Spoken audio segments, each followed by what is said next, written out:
Oh, hi. Had to get towels. Had to get towels. So, everybody, this is Christy. Christy's going to be helping out today. She works here, and when you call and order parts in the future, you'll be talking to Christy. She's going to learn about making ice cream and ices today, too.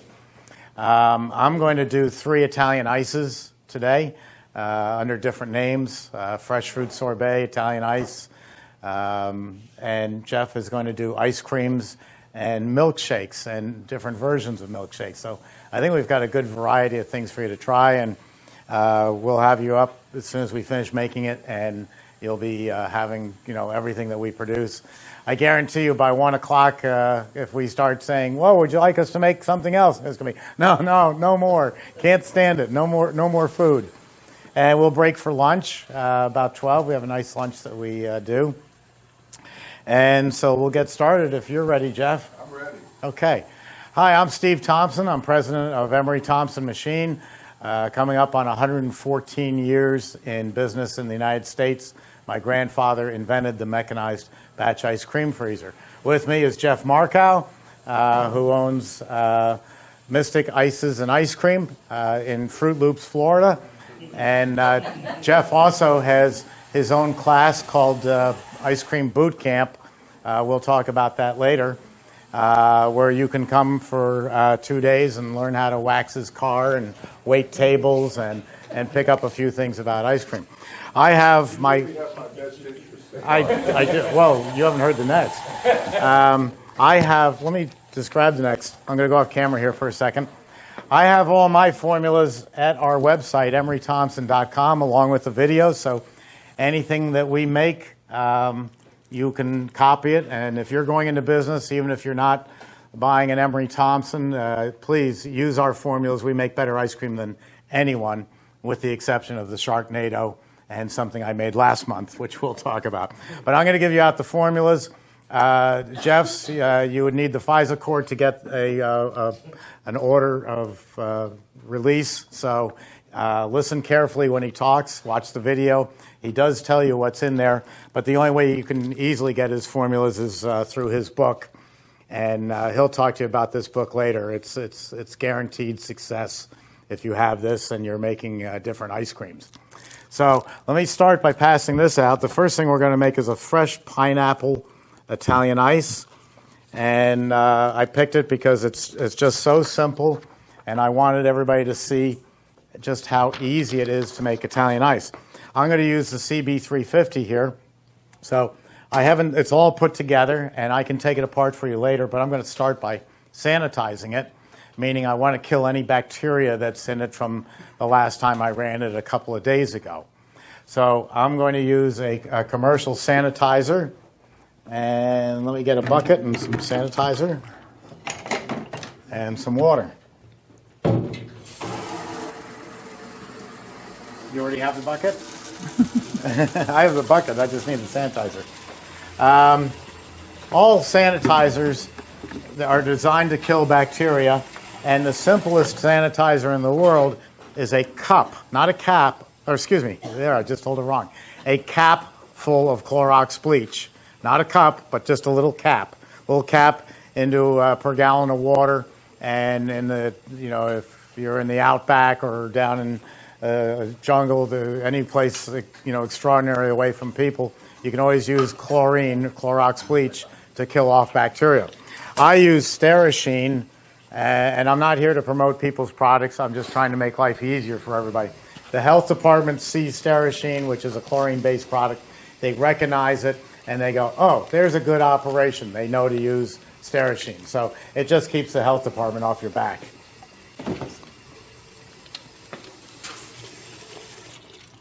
And if you read and follow the directions, it's really pretty simple. I'm really not great at reading and following directions, but I'm going to add a bit of this. And as you talk to health departments, they're all going to have different rules. Some are going to say, we want you to run it for a minute. Others say 2 minutes. I know. You use? That's all you use? That's all I use because I I'm not fill using the scoop up. I'm not using much water, and I'm doing the smaller machine. Okay.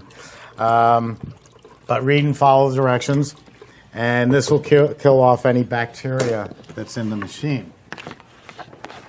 Now, I have found that if you take the bucket and you rest it on the lip, it's going to tend to slosh over the sides anytime you're pouring anything. But if you raise it up a little bit,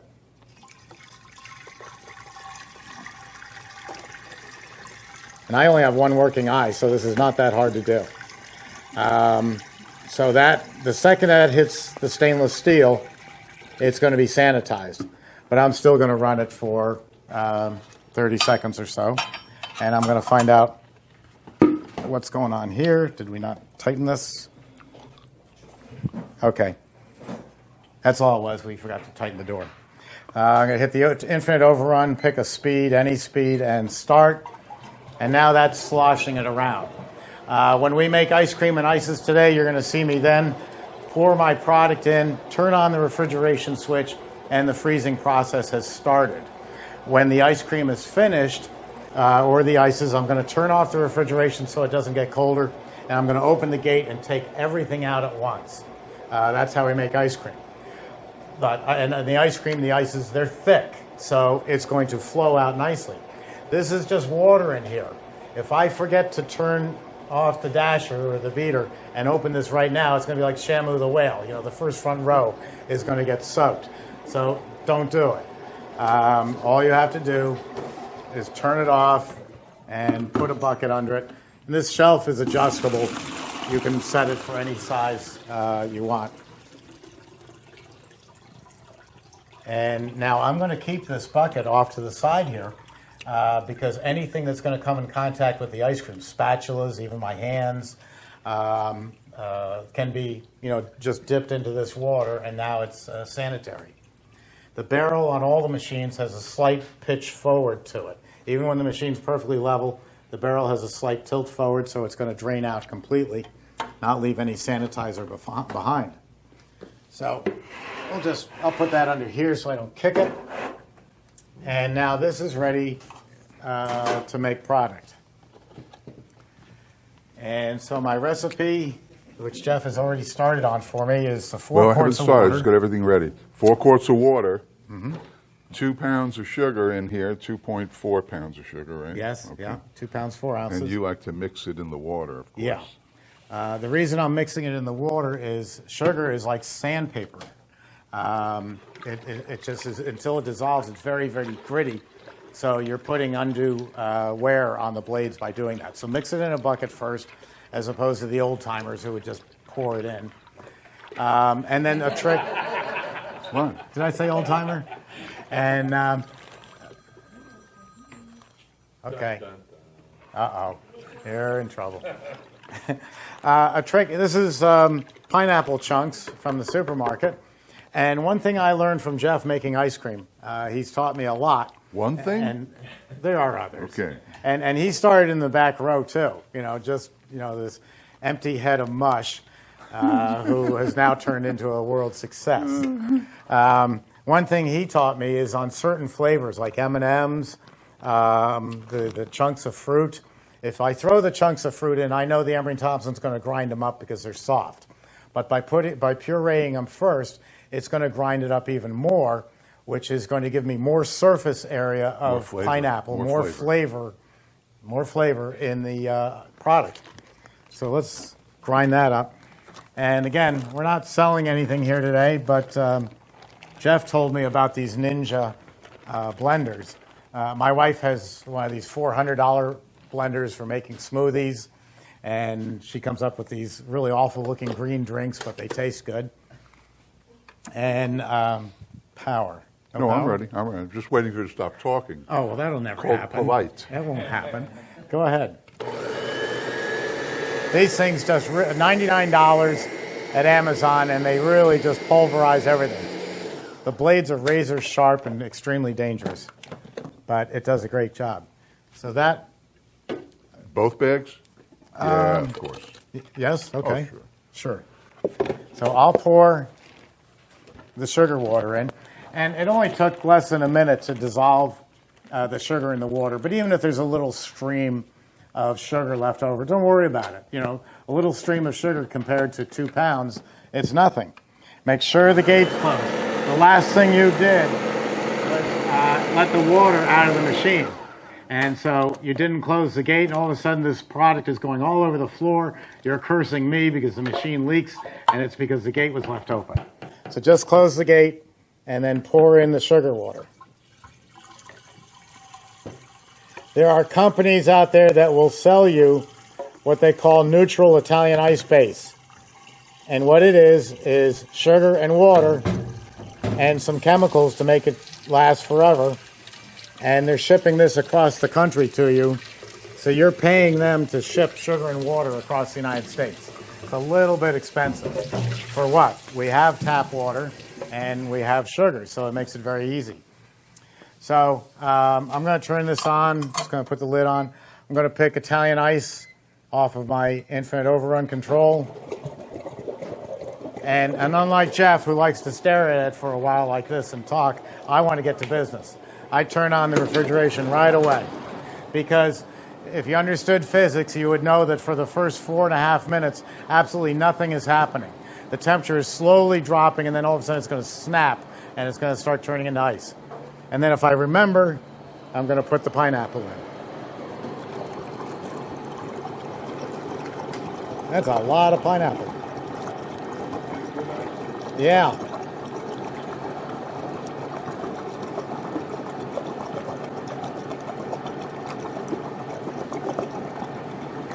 Are we going squeeze cup on serving or bowls? Bowls. We'll show them the squeeze cup. I'm not going to get all this in.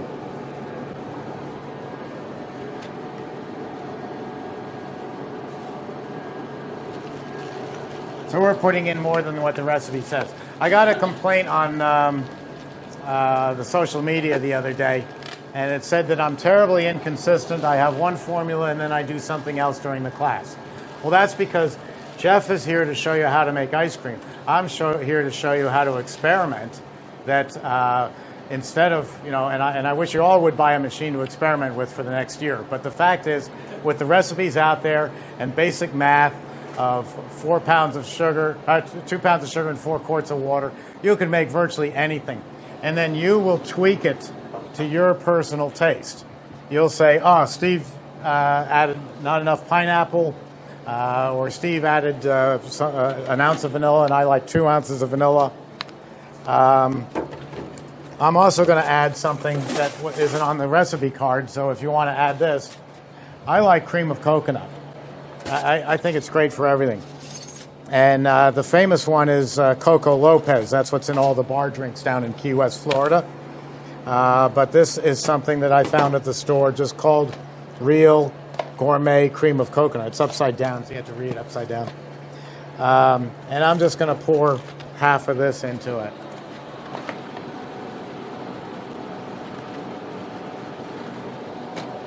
And I am really full. I may have to take some out because we added so much liquid. There we go. And that's basically the whole formula right there. It's pretty easy. And then wait and see how delicious that is. Now, while that's running, and Jeff is counting spoons to make sure I didn't cheat him out of spoons, I want to tell you a little bit about Italian ice. I came up with an idea, how to sell Italian ice that's different and unique. I've been telling people about it for 1.5 years. You might see me allude to it a little bit in the videos. But what happens is, no matter how good the economy is, money is tight. Banks aren't loaning money. It used to be you could walk into a bank and say, hey, I want to open up an ice cream parlor. Fine, we'll give you $100,000. Would you like a house with that too, a mortgage? And they'd give you anything you want. Now you walk in and say, can I borrow $10,000? And they look at you like, are you kidding? You know, only if it's in your checking account. So you're really on your own. We do have financing, but that's not my point here. The point is you want to get in at a low level and get making money.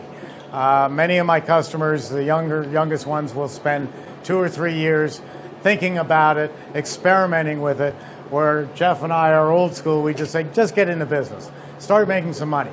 And so here's what happens. You go out and you buy a push cart. This is just a dipping cabinet, but I'll use it as a push cart. So you go out and you buy a push cart.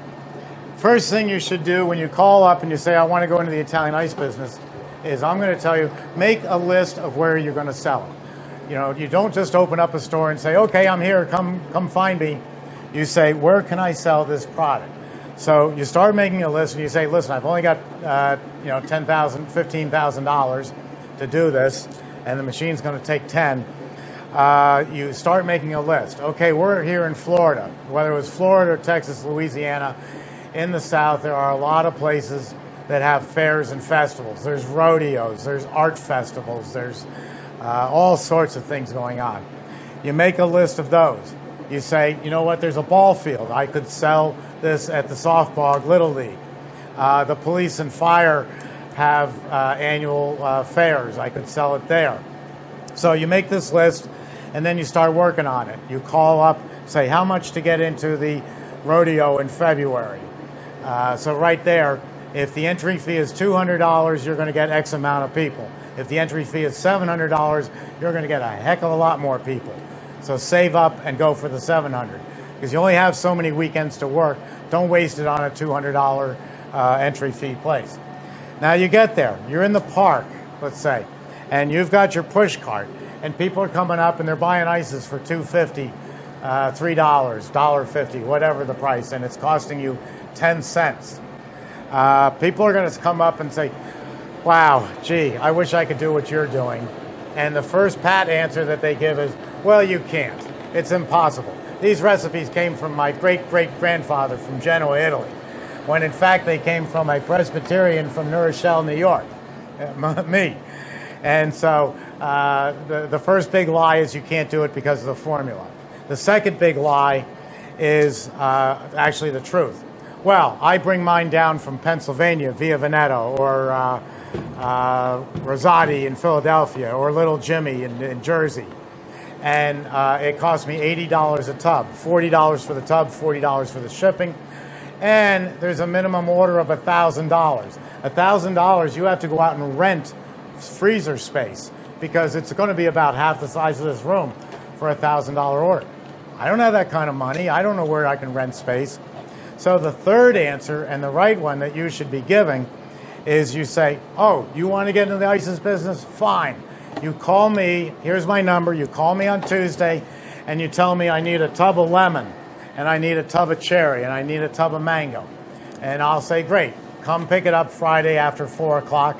All week long, I'm going to be making it on my CB-350, spending long hours making all the volume I have, and you're going to come pick it up at 4 o'clock. I'm going to freeze it in a big freezer. There's a big freezer over there, or even a Sears chest freezer right there. That's what you start with. 10 below. I'm going to put the product in there at 10 below. You couldn't scoop it with a hammer and chisel. So you pull up, you've got your Toyota, and you've got your Igloo cooler in the back, and you're going to take 6 tubs of my ice, put them into those coolers, drive 10 miles to your house, 20 miles. Doesn't matter, because it's frozen rock solid. And you're going to put it in your Sears chest freezer. And then this weekend, you're going to go out and sell my ice. I don't have a big ego, so I don't care if you call it Steve's ice or Jeff's ice, or you want to call it Frank's ice. It's your ice. You call it what you want. You advertise it. Now, from my standpoint, I've got your order. I made the ice, and you come, and it's cash. No credit cards, no checks, no broken promises, no net anything, no open accounts. Cash talks, the product walks. And you pay for all the tubs you want, and you take them home to your place. Now, bending the law a little bit, and I don't know how much of a bend it is Jeff walks up to me and he buys a lemon ice, and I hand it to him. That's a retail sale. I'm a retail establishment, even with a push cart. You walk up to me and you buy 6 tubs of lemon ice. You put them into your Igloo coolers in the back of your Lexus, and you drive them home to your garage where you're going to work it. I didn't deliver it. That's still a retail sale.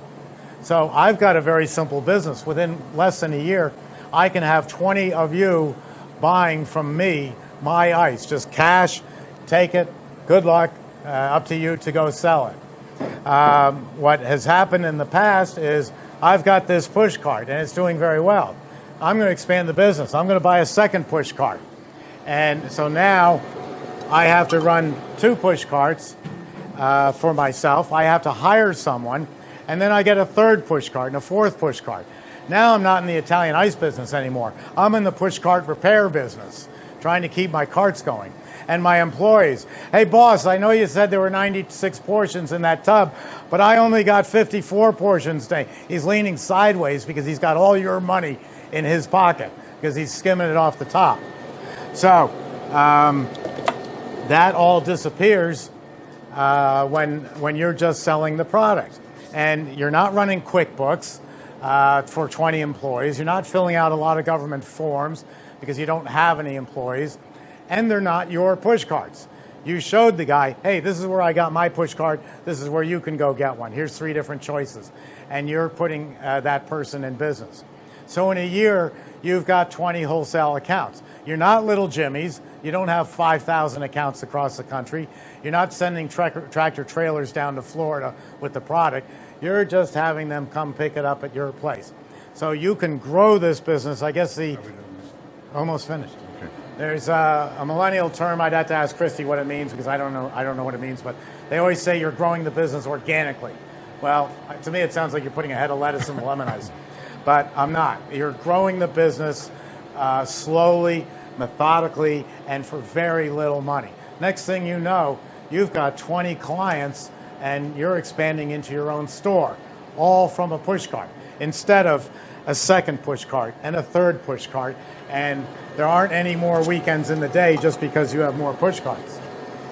So it's a great way to grow. I guess I'll use these.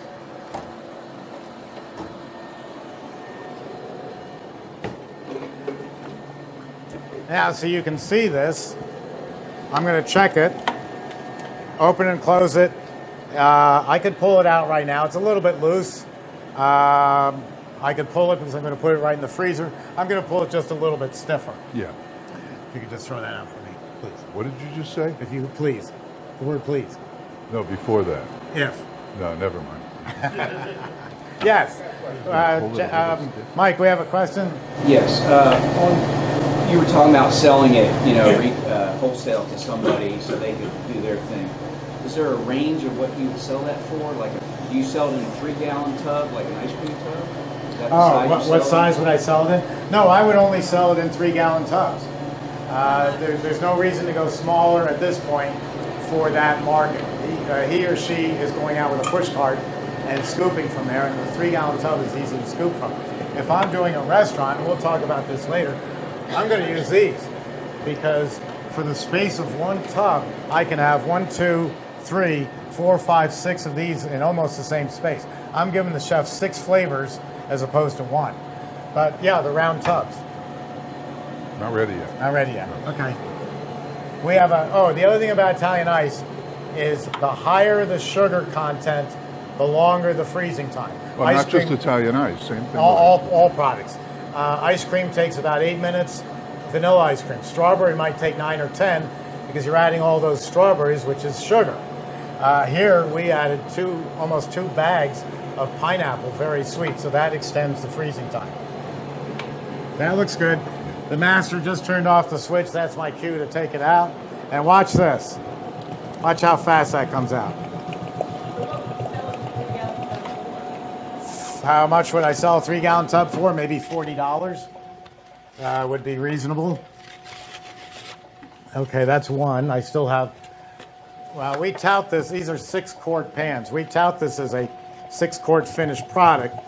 So don't tell anybody that you're seeing this extra coming out. We don't want them to know that it actually makes more than 6 quarts. And come up and get some ices. Well, let me show it first. I'll just show you how nice this looks. Still got a little bit left in there. And the color comes from the fruit, not from anything added. If you want to be different, a purist, you could use, if you didn't like cane sugar, which is fine, you can use agave, which is what they make tequila from. That's cactus. You can use honey if you buy a good quality honey, not the stuff I buy. And so there are different sweeteners, but it's got to be a real sweetener. Splenda is not a sweetener. So that's what it looks like if you can see that. Say what? I was looking at Jeff's Oh, chart. no, we'll do it. So come on up and try this. And we'll both see if it's any good. I'll try it first and see if it kills me off. How long did it actually take to make that, this thing? 10 I didn't minutes. time it, but probably about 15 minutes. Oh, that's good. It's very good. Wow. And why do we note a surprise in your voice? Because I don't always make great products. You're kidding. Sometimes they're downright awful. Come up. I'm not a big pineapple person. Okay, well, I got to get her up, and you can try for the both of you.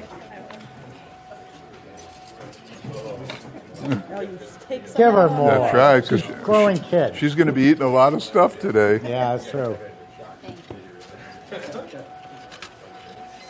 Now, if I was What? doing a production run, I would then go into a flavor similar to pineapple. Or actually, I would have started with lemon, then gone to orange, then gone to cherry, grape, and then I would rinse out the machine. Just one quick rinse, 30 seconds, and then I would go into my pineapple. So you plan your. That's it. That was everyone. Okay. Not a pineapple person. You don't know that. Maybe he does. Yeah, bad experience in Hawaii. Right. Oh, okay. I used to work for Maui Land and Pine. Wow, we got to hear about this. So you're totally alien to I used to be a pineapple. harvester. For pineapple, Yeah, so I I would hate it I would too. eat pineapple like for 2 years straight every day, and then just I'm done. That'll do you. That's a very valid excuse. Pineappleitis. Pineapple. Very good. So I'm going to turn it over to Jeff now, and he's going to make something spectacular. Okay. Remember, he doesn't. Yes, question in the back. How long does it stay good frozen? To And grow how them? long can you Can you keep take it? that from me? How long does it stay good frozen? How long does it take to get frozen? No, how long does it stay good frozen? Oh, Like, good. The shelf life of it, you know, to maintain the flavor well, crystals. If you keep it in a freezer at 10 degrees or so, it'll be good for a month. Okay, But you shouldn't have it for a month. right. Right. Why not? That's it. It's very refreshing early in the morning, isn't it? Little throat freeze, little brain freeze, right? Okay, so you can vote here. What do we make first? We can make, I'll decide. We're going to make banana cream pie ice cream. Banana cream pie ice cream, yes. Can you put liquor in that? You can. You can. Like some Malibu? You can. You can. Will it come out the same, or will it make it more? It'll be different. You'll have to work with it.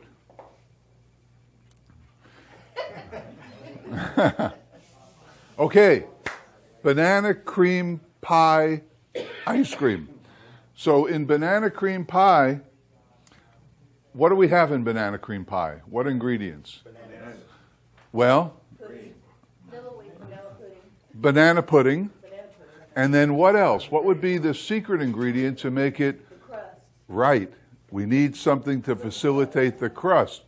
So what we found in the class is this miracle product called cookie butter. And it is, I had to rip it away from them because they were just eating it all. It's really very good. It's very, are you familiar with cookie butter? We also discovered that Trader Joe's, you know Trader Joe's? Trader Joe's, a little high-end grocery type store.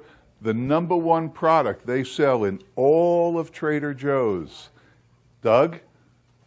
Cookie butter. Cookie butter. So you might want to get this in the freezer, right? Right away. Okay. I'll take, you don't need that, right? No. Okay.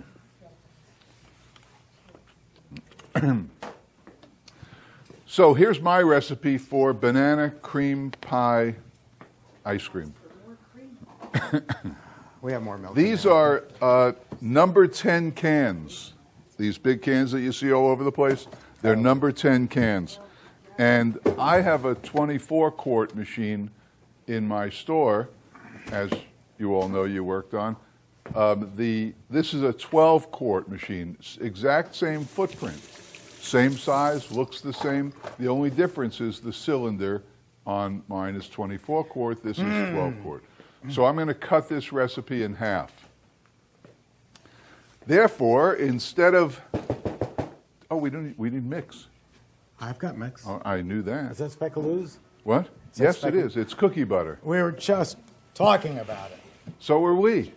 You know that cookie butter is the #1 thing that Trader Joe's sells in all of their stores? Really? Isn't that hard to believe? Wow. And they're calling it cookie butter instead of Speckaloos. Right. And it's cookie butter. So we'll use 5 quarts of mix. I'll get you that. I'll get you the 5 quarts. All right. What am I going to do? 5 quarts of mix, and I use a full number 10 can of banana pudding, but we'll use half of it, obviously, right?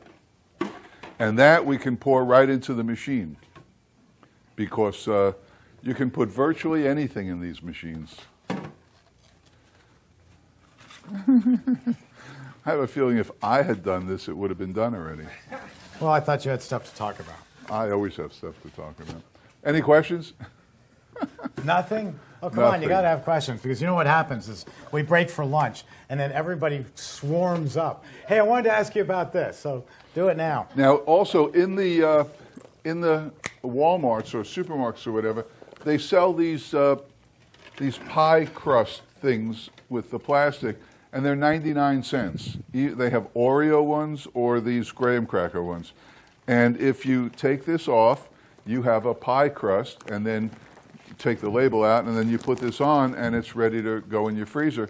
And these things are great for people to take to other events, take home, and you can sell them for probably $10. And you've got $1 in the pie shell, and let's see, for, I don't know, 12 cents in ice cream. It's just silly. Okay, how much is that? Not there yet. This is Oh, we have frozen stuff, huh? still frozen. Should I talk about that or wait? No, go right ahead. Okay. When you get your mix delivered, as you inevitably will, it'll come in these bags. They're called bladders, and they hold 10 quarts. That's why my recipes are 10-quart recipes, because it's easier to just dump a bladder in. However, I used to have them deliver my bladders on deliver my bladders. That sounds. I used to have them deliver my mix on Most people only Tuesday have one. mornings, and then the guy would freeze it, and then I would, the night before I needed them, I would tell the girls, take a bladder or 2 or 6 or whatever out, put them in the big sink there with water overnight, and then they'll be ready the next day. Well, the next day, they would be just like what Steve had problem with here. They're pretty much thawed out, but there are little ice sheets in them of, not ice, but frozen mix. And that prevents you from pouring good. And it was a big mess. I couldn't do it. I mean, I did it for years. And then I realized what to do is to buy a big 3-door cooler and have the guy put the mix in the cooler, refrigerated, 36 degrees, always ready to go. Just got to make sure you use it every week, and we do. Yes? How many bladders do you order, and should you keep Me? on hand? Yeah. I order 12 cases a week, 2 bladders to a case. Okay. So that's 24 bladders. In each bladder, I get 6 to 7 gallons of ice cream. So if I order 12, some weeks it's different, but if I order 12, that's 24. 24 times 6 is 144. And that's about how many gallons I use a week, I sell a week in ice cream. About 150. In season, 180. So I'll order more. Can I go ahead and pour this in? Oh, man, this is great. Why did I even come here We're today? going to let the machine soften it up. All ready to roll. If- Absolutely. In Italian ice is a crystal, so That's what we want. But in the dairy product, if there's any little particles of ice left over, it's going to translate right into the ice cream, and you're going to notice it. So it's important that we get this all melted. So in this case, we'll let the machine do it. We'll just turn it on, and while Jeff talks, it can warm it up. So and that you agitate got it. that? Okay. The busier you are. Now, when I first started, I had a 6-quart machine, and I only needed 1 bladder. And I called the company that delivered it, and I said, I need 1 bladder. He said, well, we're not delivering 1 bladder. He said, we'll deliver a box, but you got to meet the truck. And I said, okay, I can do that. So as I explained to you yesterday, the scene was I had a little sports car, a hot number sports car, and I pulled up on the side of the highway, and a truck pulled up behind me. I opened my trunk. Guy gets out and puts a box of what looks like white stuff in my trunk, and I give him cash. And it wasn't long before the police stopped and wanted it. I said, it's ice cream mix. And he said, right, hands on the hood. So it's a true story. It's absolutely true. So now we have to add 2 more ingredients. There's only 3 things in here. In where? In here. There's only 3 things in here. Banana pudding, cookie butter, and mix. Pretty simple. And those who have been to my class know I like to keep it simple, because you're going to be making sometimes 80 to 100 gallons of ice cream in one day, if that's your choice. I go in maybe more days and make between 30 and 50 in a day. That's an easy day.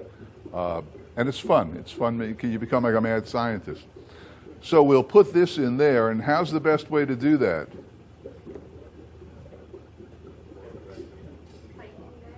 What? Piping bag? Well, I'm not that involved. I'll just squeeze the can to make like a little funnel there. And now I got to use half a can. So half a can is probably around there, would you say? That looks good. So we'll give that a shot. I don't know if this is going to work.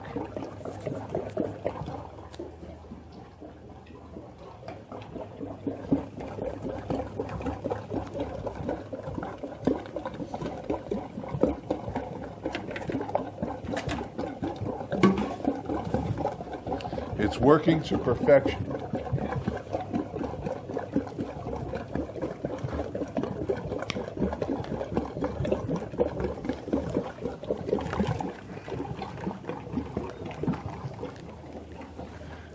Right on, right on, right on. Now, cookie butter. I don't know how much of this we're going to use. Well, I know how much we're going to attempt to use. So we'll see what happens with cookie butter. This is just the same consistency as peanut butter. Had I decided to make this later, I would have taken these plastic jars and put them in the sink with hot water so that they would be pourable. But now they're deplorable. So we'll put in, we have about half a jar here.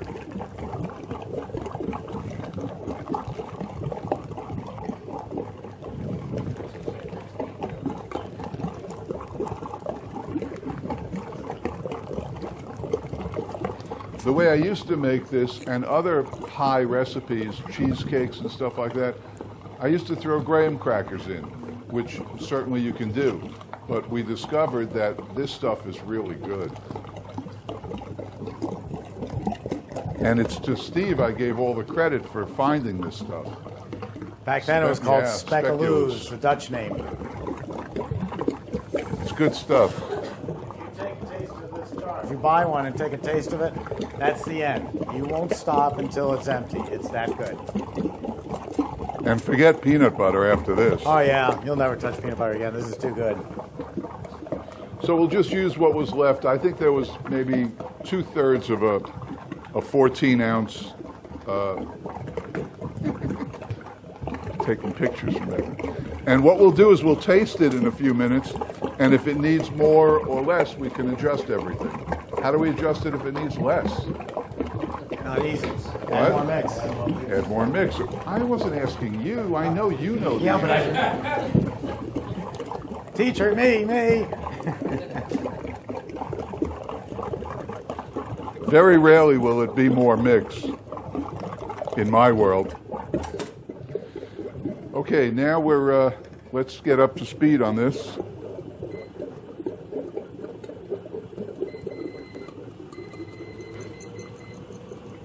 Full speed. And that's it on the ingredients. It's pretty simple. I do have to remember to do the pie for Paula. I promised Paula a banana cream pie, ice cream banana cream pie. I know who butters my bread here.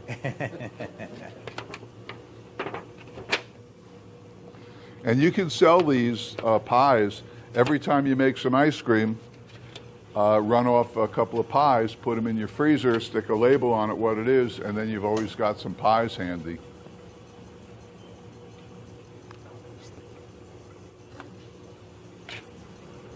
Just don't let me forget to do it. I always forget to do it. If you forget to do it, just take your ice cream after and pour it in before it's... Okay, it's time to taste it. It's thoroughly mixed by now.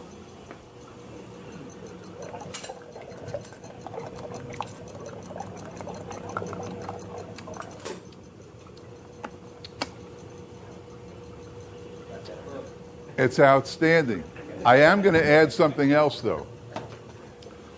What I thought of adding is the rest of your pineapple, but well, that'll be another story. I'm going to add some more of this. I don't think we quite have half the can, so I'm going to add a little more. The cookie butter is so strong that we're going to add some more of this. Yes. Yes, good point. Let's add some vanilla, too. Steve will get me the expensive vanilla.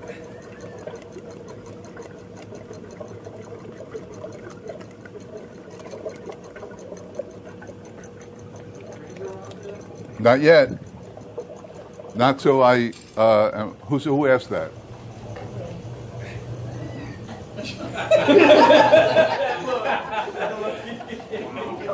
Vanilla. Okay. My ratio is usually, I don't need that. Not a 3.5 ounce cup? What? I have a 3.5 ounce. I don't know. My ratio is generally 1 ounce of vanilla to every quart of mix. So we've got 5 quarts of mix, right? We started 5 quarts. 5 quarts you poured me? So we'll add 5 ounces of vanilla. His ratio is based on who's paying for it. I'm paying for it, so it's 5 ounces. If he's paying for it, it's 3 ounces. But can you, on that point, you've just now added, by adding more product and adding vanilla, you've added more cost to this batch. Can you talk about the cost of making ice cream? Okay. And how you're just taking it through the roof and you're going to destroy the entire economy? Right, there goes my profit margin, You're going to ruin the economy. Okay, I think we can put this on, though, all right? Okay, you heard the compressor come on. Now the refrigeration will start. This will take maybe 8 minutes. That's it, because there's nothing in there that, well, a little sugar from the mix. So how much does this cost us? The can costs us $11. Let's say 10. We'll just round down. So this is, oh no, I'm sorry. This is banana pudding. This was $7.99 for this can. Let's round up to 10. $10. Your gas to go get it or whatever. So you have $10 there. This was $3. So you're at 13, a couple of bucks for vanilla. You're at $15 to make this. Now you have your mix. Your mix, let's round up. It really will cost you 18. Let's say it costs you 20, what are we at, 15? So let's say $40. All right, we'll say your mix costs you $25 a bag. Oh, that's right, we only used half a bag. So 15 and 12, $25, let's call it $30, all right? All the little other things that you may want to put chocolate chips in here or something, so $30. So your cost is $30, and what are we going to get out of this? We're going to get 6 gallons of ice cream for $30, right? No, how much? No, Okay, so we'll get 3 gallons for $30, $10 a gallon. You get 10 servings typically in a gallon. Gallon costs us how much? $10. 10 servings, how much a serving? $1. $1. Do you understand what we're talking about here? $1. If you're on the low end of the economic area, location where you're selling it, it's $5. So you're going to sell a product for $5 that costs you $1. You can't name me another product like that in this world. $1 to serve somebody a nice big 12-ounce serving of ice cream for $1. Any questions on that? And we round it up.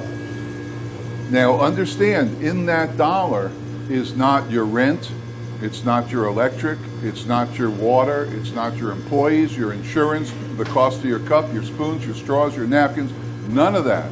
This is single net cost of goods to the goods that come out of the machine, $1. But you can't even think that it's going to double that with your triple net. It's not going to happen. So it's very easy to see that all you need to make a lot of money in this business and make it simply, how hard was this? I mean, even he could do this. If you turn the freezer on.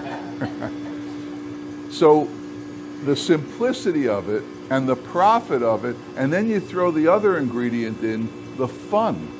This is a fun business.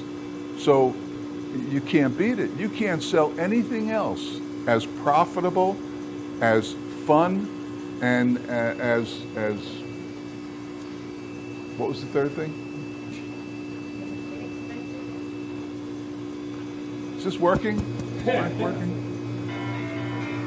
they're coming to get you. So that's it. And now if you throw in the mad scientist part and you know that every day you can experiment, you'll wake up one morning, presumably you're together, you'll wake up one morning and she'll turn and she'll say, you know, how about cherry, pineapple, vanilla with a little mango in it? And you'll say, go for it. And she'll run down to the store that morning. She'll stop at the fresh market. She'll get some mangoes. She'll get some cherries. She'll have her vanilla in the store and her mix in the cooler, and she'll experiment. And if she comes to my class, she'll know how to experiment on the counter so that it's perfect for the machine. And then you'll have your product. And if it's good, it'll sell. If it's not, start over. There's a fourth component, and that is I come into Florida, and there are, say, 2 ice cream parlors. One says ice cream. The other one says Mystic Ices and Ice Cream, all homemade ice cream. So which am I going to go to? The one that's selling Hershey's or the one that says homemade? You will go to the homemade, just the way you go to a bakery to buy a pie or bread as opposed to going to the supermarket, because your perceived notion is it's going to be fresher at the homemade place. You're also, the profit margins are higher because Hershey's has to charge you more to cover all the overhead. Besides, they're giving you a quote-unquote free dipping cabinet. There's no free anything. You're paying $5, $6 a tub for that free dipping cabinet. But the homemade in this generation is going to make much more of an impression. And you can make that homemade so that it's all natural. We're not using red dye 40, yellow 17, green 6 anymore. We can buy these as plant-based from a company called Green Mountain Flavors. And they have all these plant-based dyes and flavors and colors. So there's tremendous advantage to being homemade. Plus, people like to deal with the owner. I'm at a tremendous advantage because I'm 3rd generation ice cream manufacturer, and no other company can say that. They're owned by some giant corporation like Unilever. And people like to deal with the owner, so they know that when they come into Jeff's store, they're meeting the owner and they're really getting a quality product. This is for your wife. Thank you. Before I take that away, I just wanted to mention something that you ladies may not know about men, and that is, first off, if we buy a pint of ice cream, before it comes home, there's teeth marks in it. And we have smoothed them over with our thumb because we don't have a spoon in the car. That's the first thing. And then, as soon as we get it home, we quickly open it so she doesn't see that we took off the plastic seal already. We dig a spoon into it, and she says, "Hey, that's for dinner." Well, you've just covered your bases, if you to say the phrase, because there was an indent there, even though you smoothed it over. The other thing is, if you're picking at this at 8 o'clock at night and 11 o'clock at night, it's down to 1/4 in no time, and she knows she didn't eat it. So where's it all going? It's going to Tubby Hubby. With the pie, you can take off a 1/4-inch slice, and nobody's ever going to notice it. So you can take a 1/4 inch at 5 o'clock, and another one at 11 o'clock, and at 5 in the morning, you can take off. Oh no, honey, the pie's still there. So these are invaluable because you can feed so many people with it. Put the pie in the freezer. I'm going. But your books that teach them how to make everything are in the way. So there it is. Nice color. We know about color, right? We talked about color.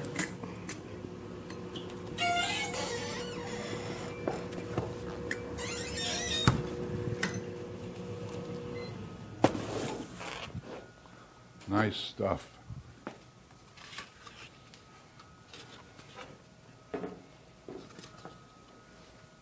Okay, let's try it if you want. Now you can pull this product at any thickness that you want. Jeff pulls at one consistency, I pull it at a different. There is no wrong, and it won't make any difference in crystallization. To the degree of the limits, I mean. Within our limits. You can let it go too long. Yes, and you can pull it too soft. But right. we're making it simple for you.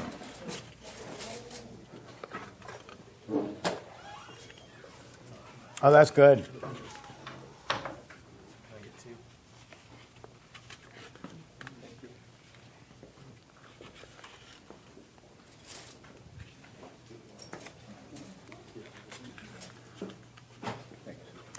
And then after you have that, we're going to take a 5-minute break so that you can get up and walk around a little bit. The restrooms are right there. If anybody'd like water, we have ice in the freezer in the break room here. And cups, help yourself. There's coffee over there. But Yeah, we'll that come should back be in good. about 5 minutes. So everybody stretch a little bit. You can go play with Sammy.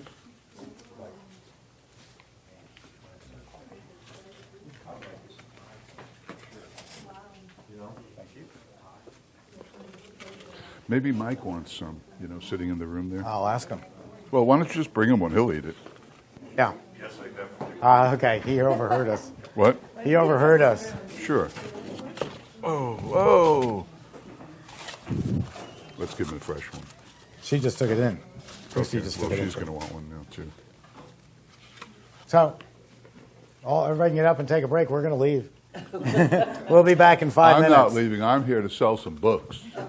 Here's for you. I have it. I'm gonna Oh, you have it already? Well, we have to stretch this He out. didn't or want it? we'll- Oh, okay. If we don't stretch this out, we'll be finished at noon. and there's a storm going on outside, so. Would you like some? Sure, a little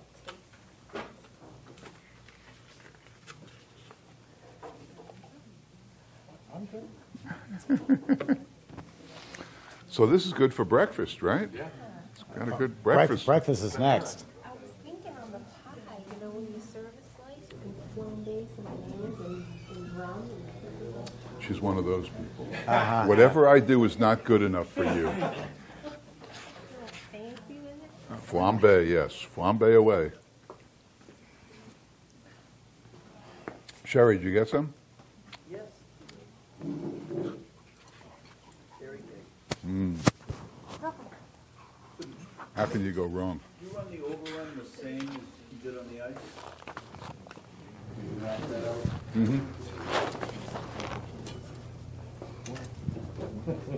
Are we on, Mike? Yes, you are. Are we on for over the air? Do you mean the crowd? Over the air. For record. Are we on for record?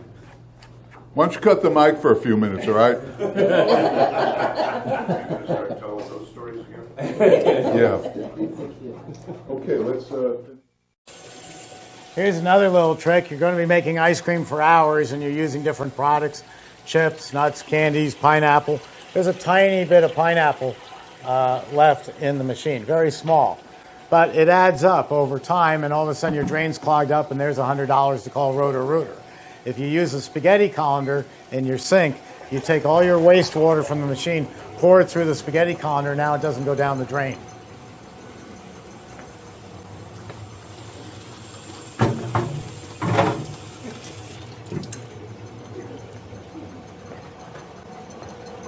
I put some pineapple in to see if it would be good. Yeah. Now that's completely clear after 2 rinses, so I don't even have to do the third. And again, you plan your production so that you start with light flavors and work down. So if you were doing ice creams, you could do vanilla, and then you could do butterscotch swirl, because the swirl is going to be added outside the machine, not contaminating it. Strawberry swirl, chocolate swirl, and then I could go on to, say, strawberry ice cream, and then after that, there'll be a little bit of strawberry left in the machine. I could go on to Bordeaux cherry, because they're both fruits, and any strawberry will mix in with the Bordeaux cherry. You won't even see it. And then after that, black raspberry. So I've made about 6 different flavors, and I'm probably making 5 or 6 batches of each before I even do this, quick 2 rinse. So very, very simple to do. So I'm going to get started now on my next. Do they have the recipe handed out? I'm going to give it out if I can find it. Here it is. First, I'm going to let me pass it out so you can see it. This is a favorite one in Boston. I've done it before, but it's been a while, and it's a great, you'll be surprised how good it is.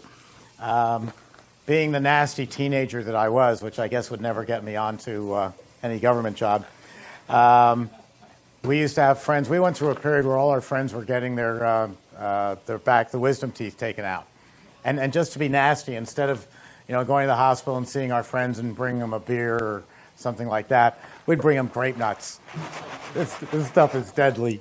But it's a good cereal, and it's made its way into ice cream, which is terrific. So we're going to make grape nuts and golden raisin ice cream.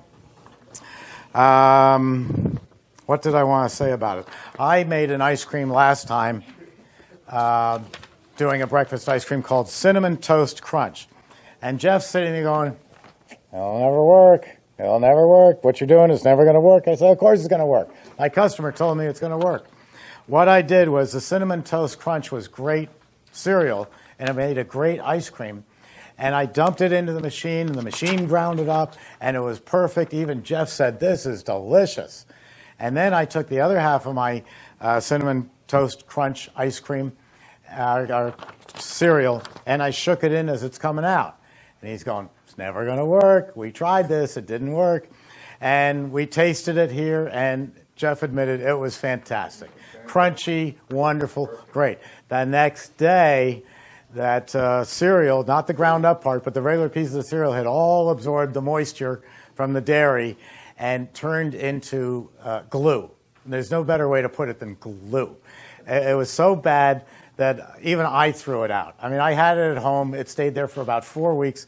I'm not throwing out my ice cream. I'm not throwing out my ice cream. I'd take a taste and I go, "This tastes like glue." It was horrible. So some things you can add into the machine and some after, and some just never should be there. There you are. So here we go. Now we're going to make the grape nuts, but since they're little hard rocks, everything goes in, and you'll find out it's a great ice cream, and it freezes well, and it's just fun to make. So I've been soaking the raisins in mix overnight. Let me get that. You know, when you have a bowl of Raisin Bran with the milk, if you don't eat it in the first 30 seconds, you know what you got, right? That's what it turned into. But it was delicious the first day. Very delicious. It's one of those things you can't replicate, though. That's it.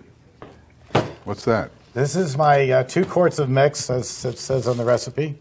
And I put the golden raisins in overnight. They will absorb the ice cream mix. They'll absorb anything. and make them plump and give it more flavor. If you're making rum raisin ice cream, my uncle, who ran the business with my father, was great at making rum raisin ice cream. He always said that you take the golden raisins and put them in a bowl and cover it over with rum and let it sit for a week so that the raisins will absorb the rum. So when you bite into one, you get a little squish of Bacardi or Mount Gay or Old St. Croix, whatever. And he was a firm believer that you had to keep up on this product for the week. So every night you had to test the batch and see how it was doing. So by the time he was finished testing it for a week, there was no rum left in the rum raisins. But it made a good ice cream. So I've got this. It's been soaking overnight for my 2 quarts. And I'm going to pour that in. Make sure the gate's closed. Nothing else, no water left in there. And of course, closed. there's something under the chute there right now, so that we can catch any drips Okay. or spills I like don't spill. this.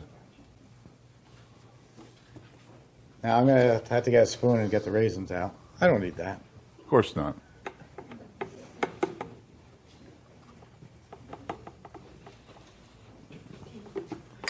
I turn this on. I'm going to run this at super premium, and I'll discuss that in a minute.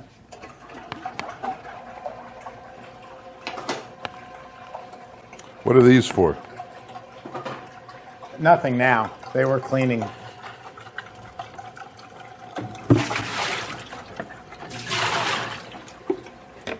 Anything and everything can go into an Emery Thompson. It's the only machine in the world that you can. Whole nuts, cookies, bananas, the works. All the others, they'll void your warranty if you could get them in the first place. And You need can't. these grape nuts for something? That's the key to it. Yeah. You Yeah. need them, right? Yeah. But only the amount that I have there. We're not going to do the overkill. Okay. So let me just Two get and a the- quarter, 2.5 cups.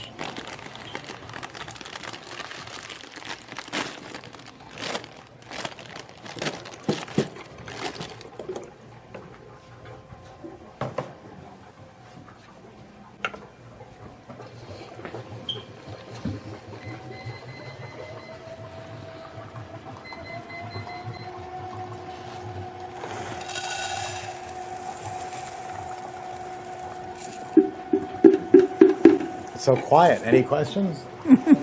They're napping. That's why we should have taken the break. After the ice cream, you nap. I know, we should have taken a break to wake them up. Okay, now that's my, now I'm going to go ahead and turn this on because I run efficiency, and again, nothing's going to happen for the first few minutes. And we don't want to be like Jeff and forget it for a half hour. So here's my grape nuts, and they're going right in. What's the mix here for? I'm not using it. Okay.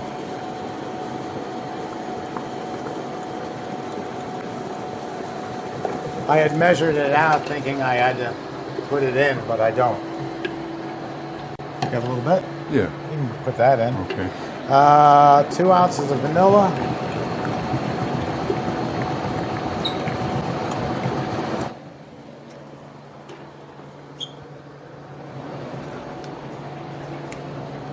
I got it. Thanks.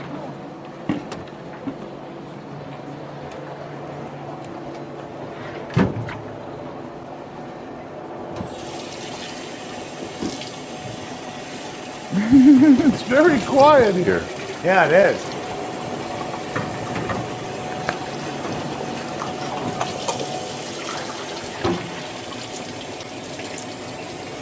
And the sea salt I'm going to leave out because I left it home, and besides it's an old wives' tale. Salt in ice cream comes from when, before my grandfather invented the mechanized ice cream machine, we used this. This was the old hand crank salt and ice machine, and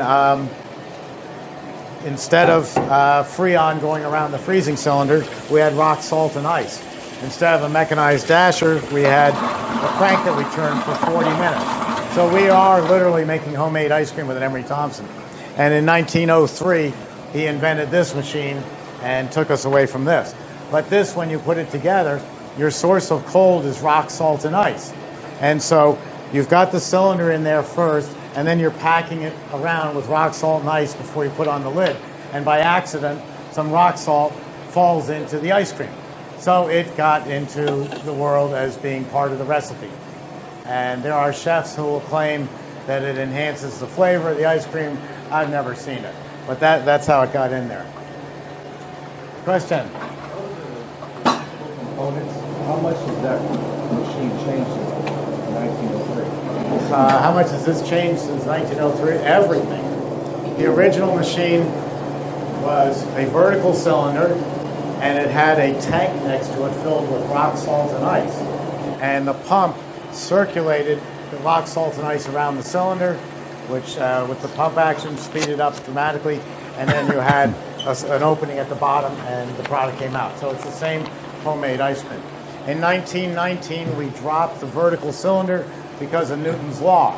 Whatever goes up must come down. So if you've got a vertical cylinder and you pour nuts and cookies into it, they're going to fall no matter what anybody says. You can't create a dasher or agitation to bring stuff back up dramatically. So you get a higher concentration of nuts and cookies in the bottom than you do in the top. Inconsistency. We don't want that. So we turned the cylinder sideways. Then we went from rock salt and ice to ammonia gas. And the way you know you have a leak in an ammonia plant is everybody in the building's dead. That's simple. So Freon was invented. Freon's gone through different changes. This had wood blades. We went to metal blades, and then we went to these. This is how I get my exercise. That's our new design dasher that's in all our machines. That's about 45 pounds. We used to have a whisk. And instead of using centrifugal force to throw the blades against the wall, we use heavy-duty springs. So where the blades used to have to be sharpened once a year by us, now they go 5-6 years without doing anything. Because as the blades wear, the springs still push them against the walls. And this is all handmade stainless steel. We used to. And that's what's in even the littlest machines, is this same design, only bigger. And that's heavy. Right now, they are promoting a gas that's made in Germany to replace the current Freons that are on the market. There's only one problem with it. It's propane, or it's a version of propane. And so the guys out on the factory floor who are building the machines, every once in a while they blow up because propane is extremely dangerous. They're not going anywhere with that. The term instead of Freon is environmentally friendly propellant. And DuPont owns the rights to it. They always have. And the rights run out after about 30 years. And then DuPont announces that their existing propellant is bad for the environment. And they say, we got to ban it. So they get it banned like they did Freon 12. And then just before the ban takes effect, DuPont comes along and says, we're going to save the world. We have a new environmentally friendly Freon. And that's at the stage we're at right now. Everything in the world, all your refrigerators and everything else is 404A. It'll be switched over in 10 years to another gas. And they'll be compatible, so it's not a problem. But it's a locked market by DuPont. And that's what we all use. The infinite overrun was my invention 14 years ago. That allows me to slow the drive down to any speed that I want. So if I want to do gelato, I can take it way down. I can go even lower. I'm putting less air in the product.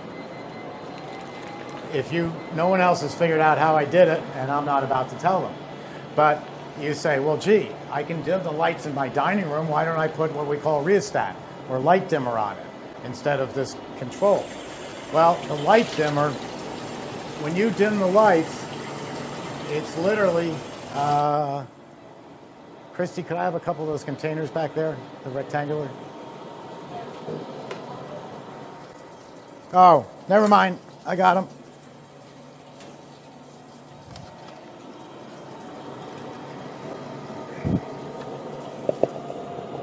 This is ready. See, I heard by the sound. When you dim your dining room lights, you're robbing power from the light bulb. You're taking the 60-watt bulb and making it 25 watts. If I take this 1 horsepower drive motor and dim it down, it's now an eighth of a horsepower, and it doesn't have the strength to pull through this. With my invention of 14 years, no matter what speed I run at, whether I'm low, high, or anything in between, it's still a 1 horsepower motor, or 3 horsepower, or on the big one, 6 horsepower. And there is my product, and that was that simple to make. Let me just get the rest of that out of there. So if you want gelato, I have a gelato setting. If you want frozen custard, that's a lower level, different setting. Most of the water ice products are about the same speed. Dairy-free is lower. Super premium is lower. I actually ran this at homemade. Because another thing, a couple of things about air, and then I'll have you taste it, is nobody ever walked out of an ice cream parlor saying, oh, that's the best air content I ever ate. Or I can't wait to go back to tomorrow because their fat content is so terrific. No, people eat mint. They eat the mint flavor. They like the chip. They say the mint is really minty. The chips aren't chalky. People eat flavor. You ask me or Jeff how to make ice cream, number one thing, flavor. That's all people care about.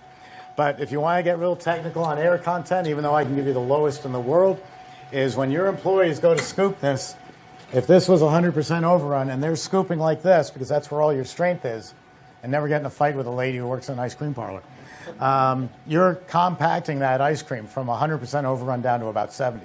So if you start at 70, you're compacting to 50.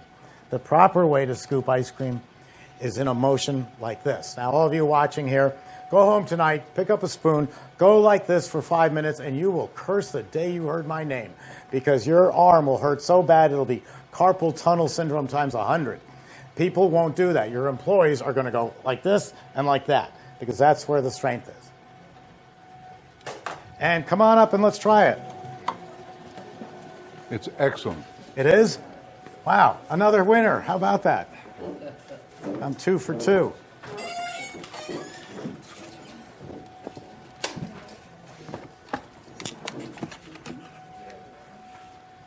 Is this why you came here, all that free ice cream, everybody?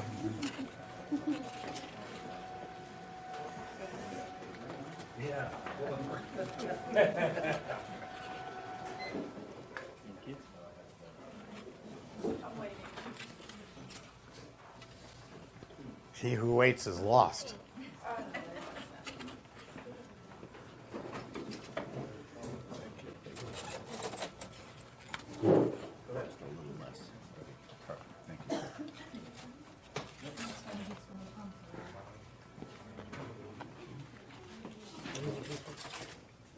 That's good.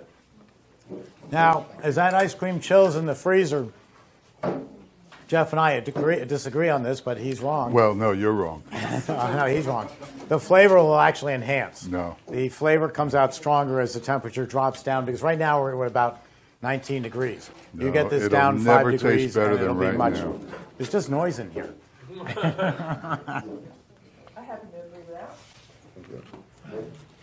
What do you think? Right. It's good, isn't it? Who would have thought? Grape nuts.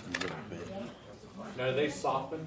No, they're such hard little devils that they'll stay just like that. That's why it's so much fun to give to your teenage friends who are just had their wisdom teeth out. Forget me. Any questions? Yeah, let's bring one to Mike. Yes, question. Is the price of vanilla going up or down? Price of vanilla right now is outrageous at $500 for pure vanilla. And it's because of a scam, just like the scam, not by the manufacturers, but by the growers. Back in the, 80s, coffee went through the roof because they realized that the biggest drinkers of coffee were Americans. And so they just raised the price. The old monsoon, we had a monsoon, wiped out the crop. So we actually switched over back then to adding chicory. A lot of coffee makers added chicory to their coffee, and the price plummeted of coffee because people weren't buying it. Same thing has happened with vanilla. This is the second go around this has happened, and it's because they see that Americans use most of the vanilla. I use a company called Lockheed, It's owned, president of the company is George Lockhead, family business, long time. And they have pure vanilla, a gallon of it, for about $550. 4 years ago, it was about $85. It will come back down when the growers realize they're not getting anything. Meanwhile, George and his business have come up with an all-natural vanilla called Flavor 103A, and you don't have to remember it, just call me. But the Lockhead, this is an all-natural vanilla, and this is $100, $110, $120 a gallon, which is extremely reasonable and respectable. And the beauty of it is it's made by a company that specializes in vanilla. Now, Jeff makes his own vanilla. He'll tell you it's not a lot of work. It's more work than most people want to do, but he's taking his own vanilla, buying the beans, and putting them in glycol. Is it glycol? Vodka. Vodka, even better. And producing his own. So there are choices out there. But to me, vanilla is very important. Tom Carvel Stores always used to send his quote-unquote spies out and say, make sure you test the vanilla, because if they're cheating on the vanilla, you can be darn sure they're cheating on the maple walnuts. And that's how he judged his own stores. That's what he thought of his own store owners, too. And but vanilla is extremely important. Jeff uses a lot of it. He got me to double what I use, and the quality of the product doubled where you would notice it. You're not going to throw it into Oreo cookie. You'll never notice it. But in flavors, in most flavors, the vanilla is really going to enhance. So it's important. And it's not cheap anymore. Anybody else? What I have a question. Please. Can you explain the difference between going into Walmart and buying a little vanilla or buying the inexpensive on eBay vanilla or buying this vanilla? I hear there is vanilla extract, there's vanilla twofold, there's vanilla this stuff. I don't know the difference in all of them. Is this a real question? Yeah. Rhetorical. Well, I honestly don't know that much about vanilla to answer it. Okay. Let me explain something. I use twofold. Well, because you don't pay for it. No offense. No, you but don't if pay I had for an it. ice cream parlor, I'd pay for twofold. But let me just say one thing before you rebuke it. I made a honey Italian ice, and it was horrendous. And Jeff came in. Yeah, it's still here. It's not going anywhere.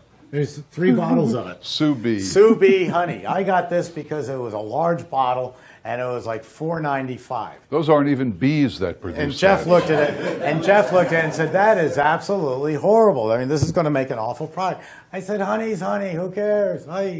And Jeff just shook his head, and I made it, and it was horrendous. It was absolutely horrendous. So now when Jeff tells you that you can go into Walmart and buy vanilla, keep in mind there are different qualities, and a vanilla company is making a super, super quality, and somebody else is making sous vide honey. So it's all relative. But if you're going to spend so much money on this ice cream, adding more this and adding more that, why are you going to cheat on the vanilla? So that's my answer. Okay, that's not really what That's not really what I had in mind. What I think is, personally, I think we're being hoodwinked by the expensive vanilla companies. Just my opinion. Not me. Because you can go online, as I showed you, and buy vanilla, pure vanilla. The label says pure vanilla. I don't know the difference between pure vanilla, twofold vanilla, vanilla extract, vanilla flavor. I don't know the difference. And I've tried them all, and for my money, I think vanilla's vanilla.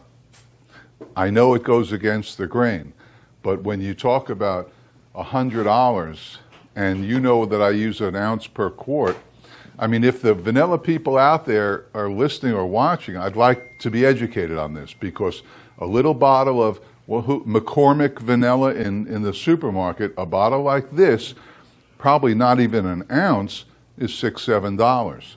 And if you go to, well, I'm not talking about the vanilla flavors, you know, those Hartley's vanilla flavors. We know what that is. But everything that says pure vanilla, can you get anything more than pure vanilla? I don't know. Can you? But $7 an ounce? No, I times a buy gallon I buy is pure about $900 a gallon. I buy pure vanilla for $6 a quart. Right? You all right? And it's darn good, isn't it? You can't really tell the difference between smelling that, tasting that, and tasting what I make myself out of the beans. And that's $6 a quart for pure vanilla. I just don't know what pure vanilla means. Well, a couple of things on that. Number one, I stopped buying organic when Walmart started selling it because it was coming from China, and they guaranteed me that the products coming from China were organic. Okay, get Yeah, back to I vanilla. got a bridge to sell. Go you. back to vanilla. And then you're telling me No, there's no. difference in honey. Pure And this vanilla. what does your vanilla cost for a bottle this size? My honey? Yeah. My honey that size is probably $18. I paid $4. Right. But I they know. both say product of USA, pure honey. I don't know. I can tell you. But it's what the bees are collecting their honey from that makes the Right. flavor Right. different. And we're It's like cow's milk and goat's milk. They're two completely different things. Same with honey, but vanilla, I think it's more the quality of the bean and maybe where it's coming from. That's right, because they come from orchids. All It's a vanilla comes from byproduct. orchids. Not if it's No, all not if vanilla it's comes from orchids. Not if it's vanillin or manufactured. And No, it but could if it's be- pure vanilla, yeah, but that's labeling, Jeff. I don't know. One thing I can tell you about vanilla, which is a sad state of affairs, that the price might not come down. We weren't going to spend all day on vanilla, but the sad state of affairs is Lockheed is buying its vanilla beans grown from orchids in Indonesia and the other places where orchids grow. They are fully dark beans. They've reached full maturity when they get them. When the price went up, a competing company said, we need to come in with a cheap vanilla. So what they did is they bought green beans, still vanilla, but they bought the beans while they were still green. They had months to go to still be ripe. And so they're buying the cheap green beans and turning that into vanilla and calling it pure vanilla because it is pure vanilla, but the beans were never aged. Now here's the problem. The farmers say, hey, we can grow this stuff for a month and a half and ship it and then grow another in a month and a half, while that crop over there of the good stuff, the real beans that are aged, are taking 6 months. I'm making up numbers. 6 months. So the farmers are more than happy to sell green beans to this one vanilla company in the United States, and then they're calling it pure vanilla. It's not the same pure vanilla as what Lockheed is doing. So just like the honey, there are differences. I don't know. All I can tell you is you go by your own personal taste. and what's twofold? What does that mean? Twofold. Twice as strong. Twice as strong? Twice as strong. It's been doubled in strength. Okay. So And you what would is you would use- extract? they're all extracts. Okay. But, it's personal taste. I didn't know it would come down to it on vanilla, but chocolate, people say, well, whose chocolate do you use? And I said, well, what do you like? Paula likes these bars of 85% cocoa and from Lund in Switzerland. You bite into it and you go, ugh, it tastes like chalk. Now, my favorite chocolate is Hershey's chocolate. I think it's wonderful. And mine is garbage chocolate compared to hers price-wise. I prefer mine. So it's personal difference. I think the vanilla is going to come down to the same way. I like Bluebell ice cream. We put them in business in 1910. I think they've got a spectacular vanilla ice cream until you read the fine print and it says made from vanillin, which is artificial. But wow, that has a great vanilla flavor in my taste buds. So it's a matter of what you want to do in your store and what you think is right. Jeff's not wrong. I am right. But he's not wrong either. I would like one of your friends at these companies to come over here and give us a guest spot and talk about vanilla. It's pretty important. I'll be going out to Colorado for the NICRA convention. I'll talk to him. Okay. See what we can do. Okay. It is important. Yeah, it is important. Okay, you done? I suppose. We're just moving right along, What aren't are you we? going to do? I know we are. What am I going to do? I don't know. What do you want to do? How many have we done? I did one, you did two. Okay, your turn. Okay. You want to take this somewhere? Yeah. You throwing me out? Nah, just so to speak. Take this cream and... All right. Hey, we could probably go for some ice cream now, right? Want to fill us in there, Cliff? I was looking at the difference in vanilla. Okay. I swear. So I was going to make something else, and yesterday the class said cheesecake. They voted on cheesecake. It was Reese's or cheesecake. Variegated. I understand. I'm going to get to that. And because they wanted a demonstration of how you get those nice swirls in the ice cream, which is called a Variegate, they voted on cheesecake with a Variegate of cherry. So that's what we'll make. We'll make cherry cheesecake. Is that okay? Works for me. Okay. We really chose strawberry, but Jeff. No, I don't use strawberries. I'm anti-strawberry. Okay, cherry cheesecake. So let's think about the two things. There's two elements, cheesecake and then the cherry Variegate. And you want that nice look to it, so we'll work on the Variegate, and we'll prepare the Variegate first. The ice cream will come into this because we need to be able to work it. You'll see, we'll get the Variegate done. So let's talk about the Variegate. Variegate. Oh, and we have a friend. A container, okay.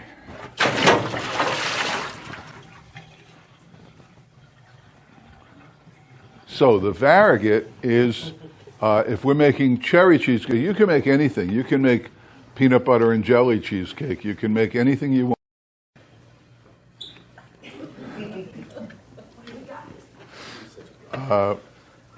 So I usually like to prepare the Variegate before we make the ice cream, because the ice cream will only take 6, 7, 8 minutes. The Variegate will take some time. So we're going to make a cherry Variegate. So I brought a quart of maraschino cherries in, and we'll put those in here. And then I brought some Torani cherry. So we'll put that in there. About that much, I guess. We can always change it, because it's the thickness of this that's going to determine everything. I also stopped this morning and got some Smucker's cherry preserves. And they are all natural, which is kind of a cool thing. And I wasn't sure whether to put them in here or put them in here. I think we'll put them in here so that in the Variegate we'll get not only a swirl, but we'll get some cherry pieces in there. That should be pretty good. So let's see if this happens.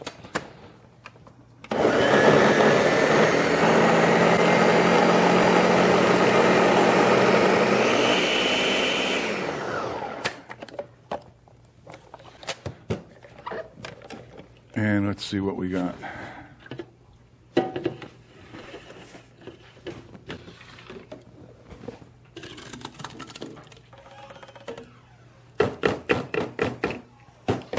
Now that's pretty good. And all it is maraschino cherries and some Torani cherry stuff. It's stuff.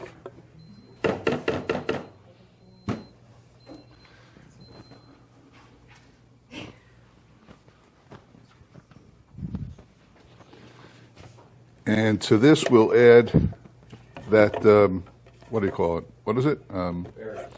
What? No, we'll, the Smuckers, thank you.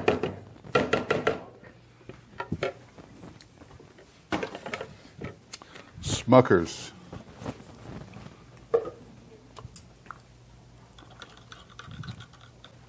And of course, you know you could do this with anything, right? Blueberry, pineapple, strawberry. So would you say you said a half of the cherry, the bottle? How much of that bottle did you pour? Can we hold up that bottle, Steve, please? Oh, maybe 3 ounces, that's all. Just enough to wet it down. So about a quarter of a cup. Thank you. Okay, 4 ounces. Imagine 2 days with that.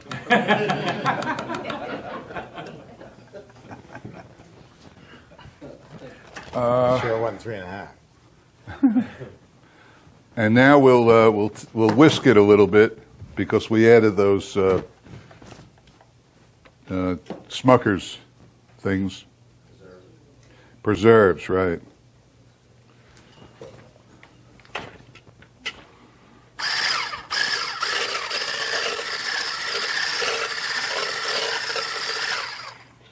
All right. How could you didn't catch that? No, I was actually thinking about in the old days you used a paint mixer. Right, and but we're not for very proud this. of it. But now you've got this. Well, not for this. $500 No, what immersion blender. no, as what they I call asked it. for is a hand whisk. We used to have a hand whisk here, Yeah, it's around but somewhere. it's not here. That's all I needed was a hand whisk. Okay, so now the Variegate is ready, and the ice cream is ready to roll.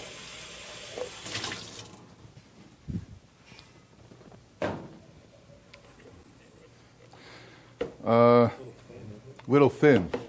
It's a little thin. What do we do now? I've added all my stuff. Got any cherry preserves handy? No. I don't. Okay, that's all right. Well, What about pineapple?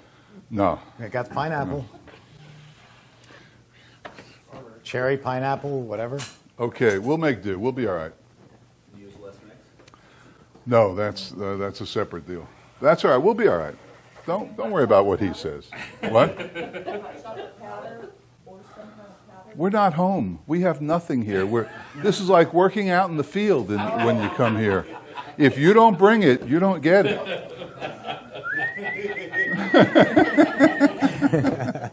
We're lucky we get the mix here. Yeah, and be happy with it. Yeah, yeah. There's a jar of cranberry on the shelf over there. It's older than you.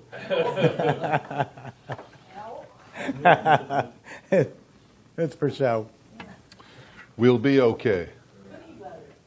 Cookie butter. Yeah, cookie butter goes with everything. How about we just pass around the jar of cookie butter?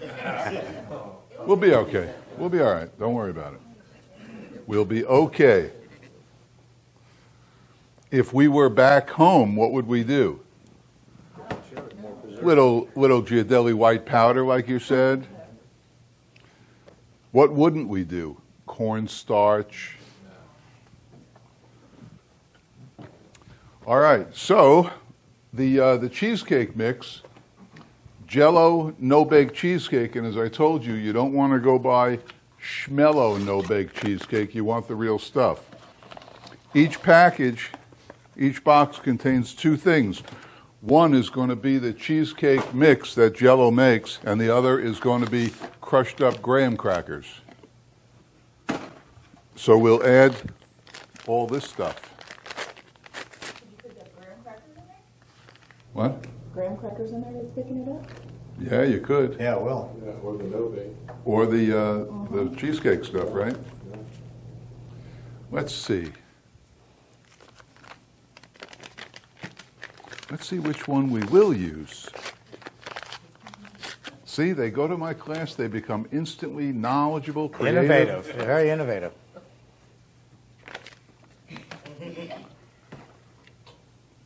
If anybody's watching, Jeff's next class is January 7th through 8th. And then my class here will be the very next day on the 9th. It's a great time to be in Florida if you live in the north.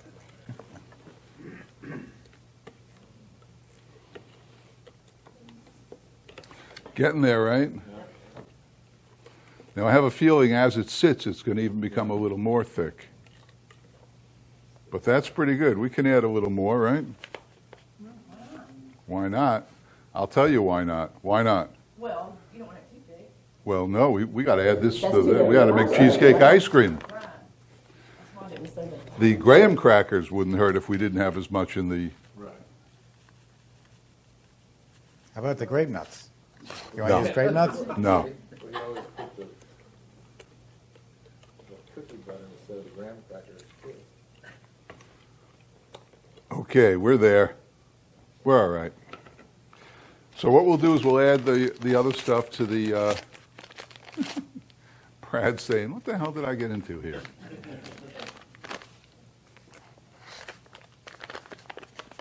And of course, do we add it now or turn the machine on? What do we do?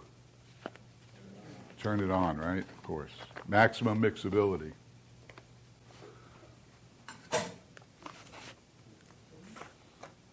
And we always have all our ingredients ready to go, right? What? I didn't remember, I didn't see you put the mix in there. I didn't. Okay. It's on top of, the mix in the machine? Yes, I did that. You were busy thinking of another question. Now's the time to ask.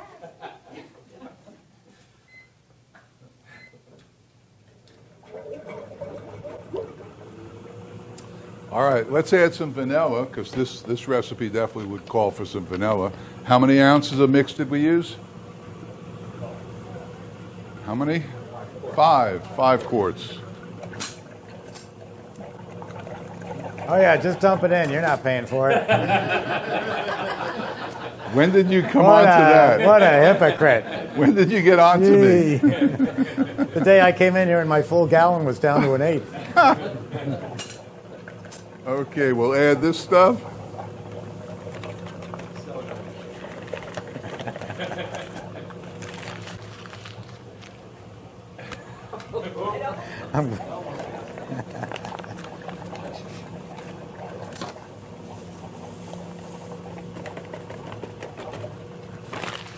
If you're not going to catch it, stand by the basket. Just stand by it. Here.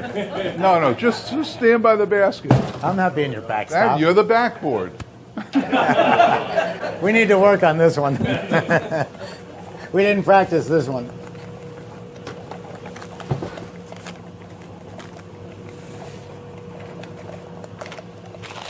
See how much fun it is to be here? Okay, let it rip. Okay, we're good. I want to taste it before we actually go to freezing, just to make sure that we got everything. Weren't you over there before? Okay.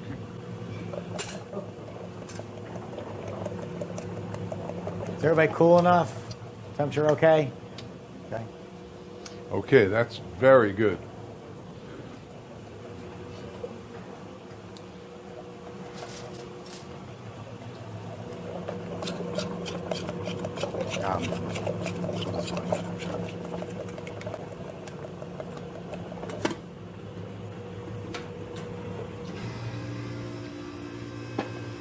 Okay, any questions about this?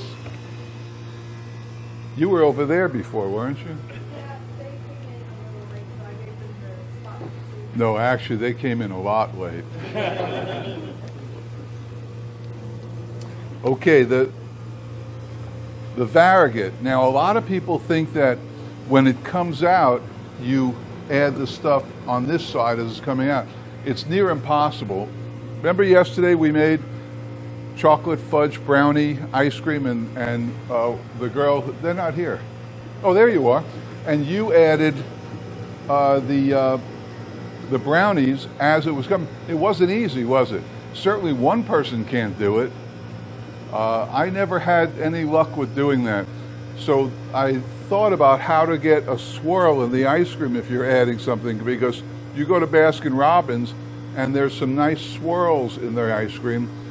So this is what I came up with. It seems to work okay for me, but you need one key thing. What is that key thing?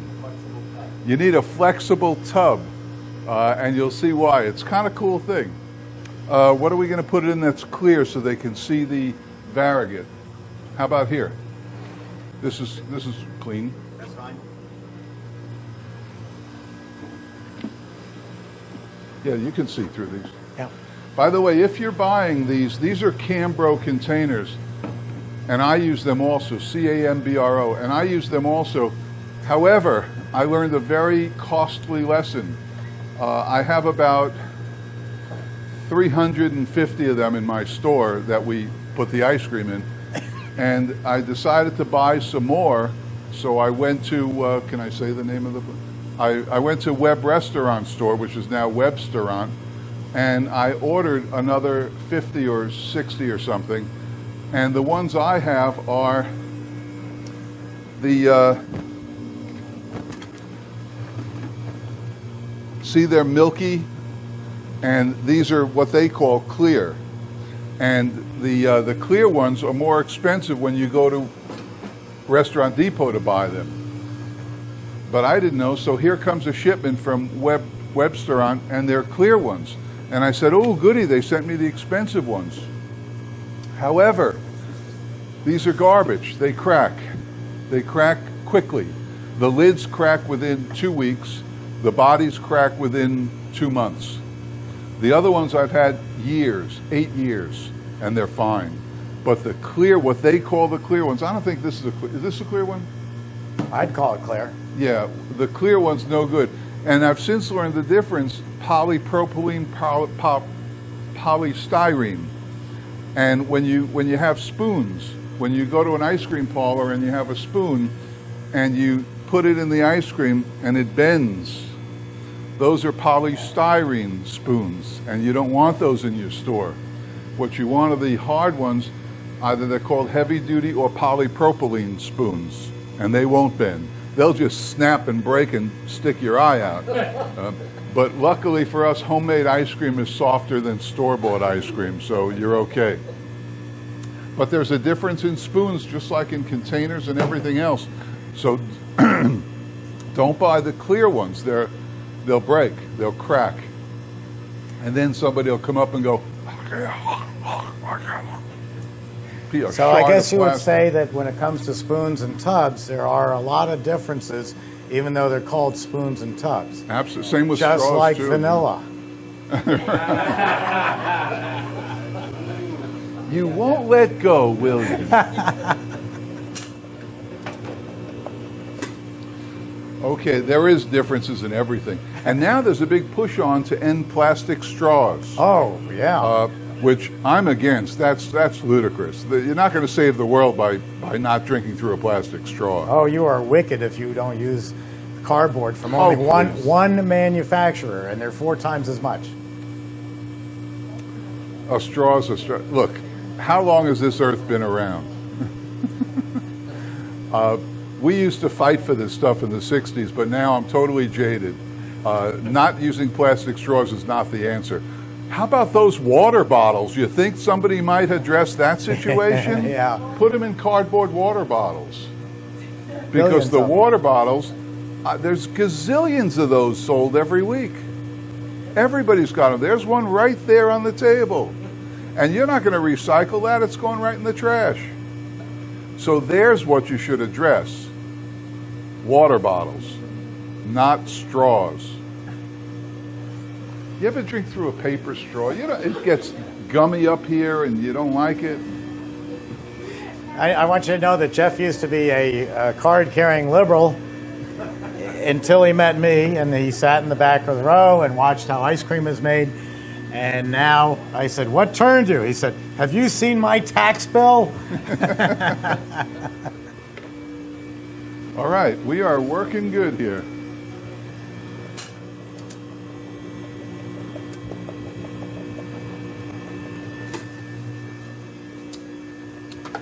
This should be pretty good. Good. Can't wait. We have a real treat after lunch. We're going to have milkshakes, malteds, and floats. And acai berry Italian ice. Now, how do you know when it's ready? As Steve said before, we differ on this. I have a scientific approach to it. When the ice cream maintains a peak, after what I just did, you know, it holds a peak in the ice cream, then it's ready. Steve lets it go a little longer. I don't. I take it out sooner. However, when we're making a Variegate, you have to let it go longer.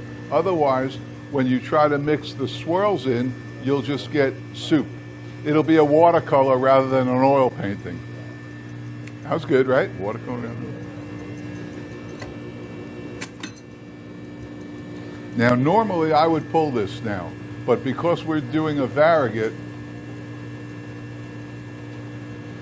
we have to make it a little stiffer.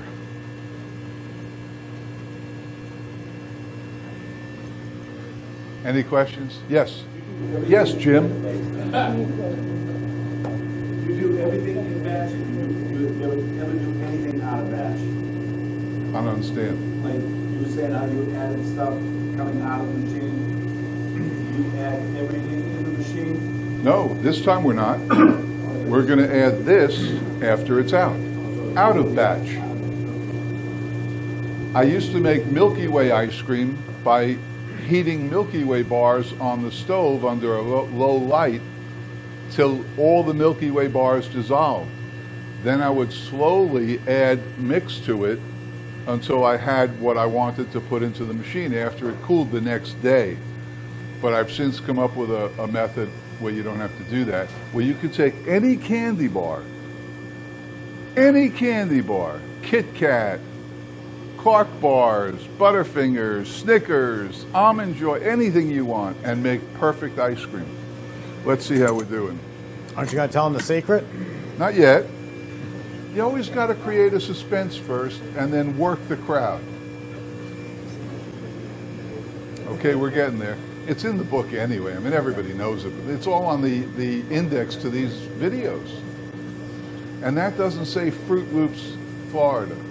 It says Fruitland Park. Yeah, but nobody's ever heard of Fruitland Park, and I'm making Fruit Loops Florida famous.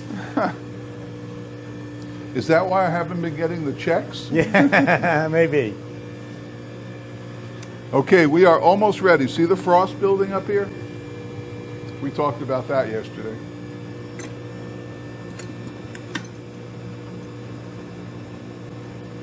We're ready to roll. So what do? We shut the refrigeration, listen to hear the compressor turn off.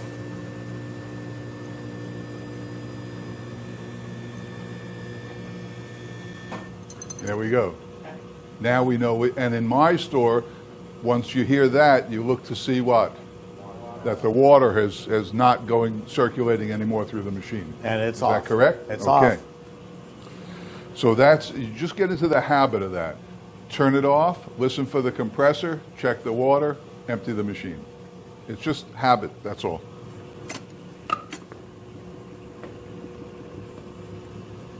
Now what do you notice about this? The color, right? Most homemade ice creams are beige. I'm fine. They're bland in color. Why? Because we don't add any artificial colors. We don't add red 42 and green, and God forbid, Superman ice cream. You ever see that stuff? Superman ice cream? Red, blue, and yellow. I make it all the time. Superman ice cream. All natural. I do. So there we go. Oh, don't start with that. For red, you use concentrated beet juice made by Green Mountain Flavors. It's bright red, and it's made from the reddest thing on earth, beets. For the blue, you can use spirula, which is hard to pronounce. Use what? Spirula or something like that. I can't pronounce it. It's got a longer name. What you have to do is cough when you say it. Yeah. For blue, you can add. So you can do any colors you want now, all natural, thanks to Stan Sitton and Green Mountain Flavors. Great guy to talk to. We'll get out all we can here.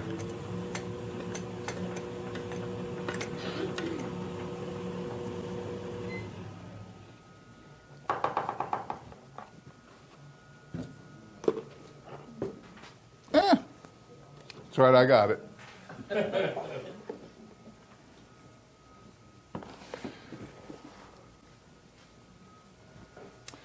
Okay, so we have our tub of ice. Look, she's videoing. You are? Come on up here.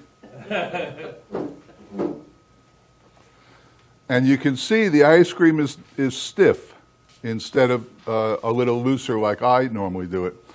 And to make the Variegate, you notice this is a squishy container. We're going to pour it into this. So what we'll do is we'll take a layer of this and just lay it on top.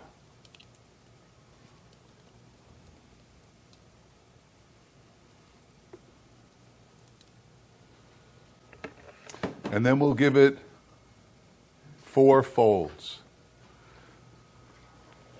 1, 2, 3, 4.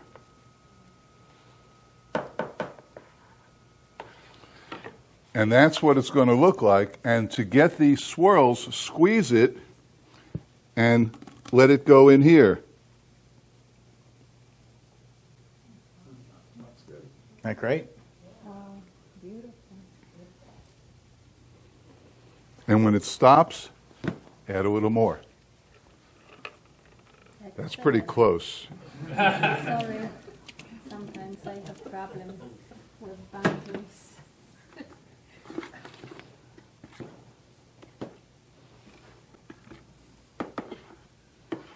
And it pretty much works with anything. I haven't seen anything it doesn't work with.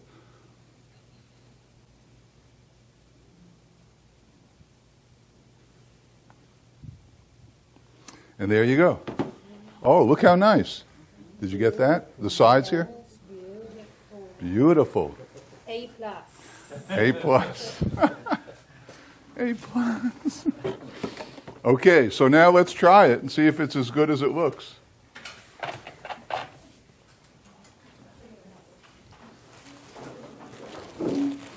I've made this with peanut butter ice cream with jelly Variegate, so you have peanut butter and jelly ice cream.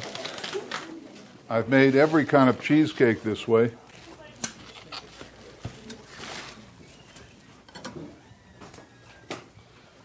Where's our metal spoon? All right, I'll use this. I like that metal one. That's good. Yes.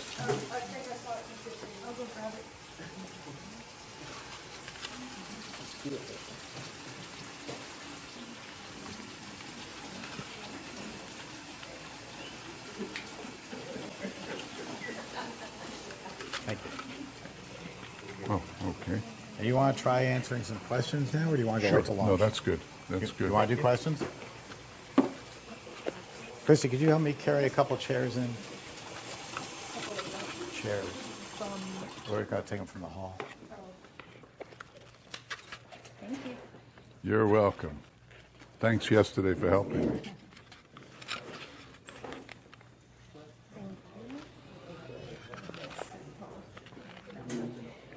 Mm-hmm. Now, as we mentioned before, what always happens is we sit down to answer questions, and nobody says anything. And then as soon as we break for lunch, everybody runs up and says, hey, I want to know about water-cooled versus air, or what is three-phase versus single-phase, or where do you get your mix, and what's in mix? And so now's your chance to ask a whole bunch of questions. Otherwise, I'm going to do all the talking, because I have some great things I want to talk about. In the front. So I'm glad the air-cooled versus the water-cooled, does the CB-350 come in both? The CB-350 only comes air-cooled. It's a 2-horsepower compressor, and that's not so large that it's going to fill this room with hot air. So it's it's the easiest way to run it, because people like to put them in all different environments, from trucks to their laundry room to all sorts of places. So if you had a ice cream parlor, the CB-350 is your starting machine. And then you're going to go into the bigger ones, and they'll be water-cooled, and you'll pay for plumbing lines. But the easiest way to start is with the CB-350 air-cooled. Well, you don't have to pay for plumbing lines. I have a 24-quart water-cooled, and you see how we do it. We just put a coupler on the mop sink faucet, and the machine comes with 2 hoses coming out of the back. One is for the water going in, cool the motor, and the other is the water coming out, the warmed water coming out. And I just put the coupler on my mop sink faucet for the water going in. Water's always on, and that does, and then it escapes into the sink just like this one does. The manufacturer doesn't recommend that, but we'll talk about it later. Oh, really? Really? Too much risk of not enough water supply. Some people's sinks don't have enough, or they leave the drain mean filter incoming? in. Yeah, incoming. But yours is working fine, so don't worry about it. Well, it's worked fine for 8 years. Yeah, it's real Now simple. you got me worried, though. No, don't worry. I didn't know that. So how do you recommend? If you're Steve setting will up, come out to your store, check your plumbing lines. the connection's called a garden hose connection, of all things, and it's nothing more than that. Just you have a fitting in your ice cream room, in this room, like you'll see in the back there behind the machines, as if you were going to wash your car. And you just connect it up, and you're done.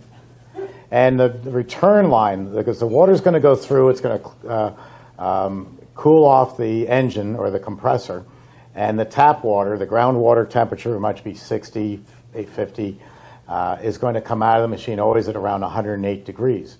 And I have drains in the floor here, but you'll notice the machines aren't near them because the water comes out of the machine under partial pressure, which means it will pump it all the way over to the sink, or if the sink was in my office, I could go up the side of the wall, over the top, and down again. So it's really very versatile.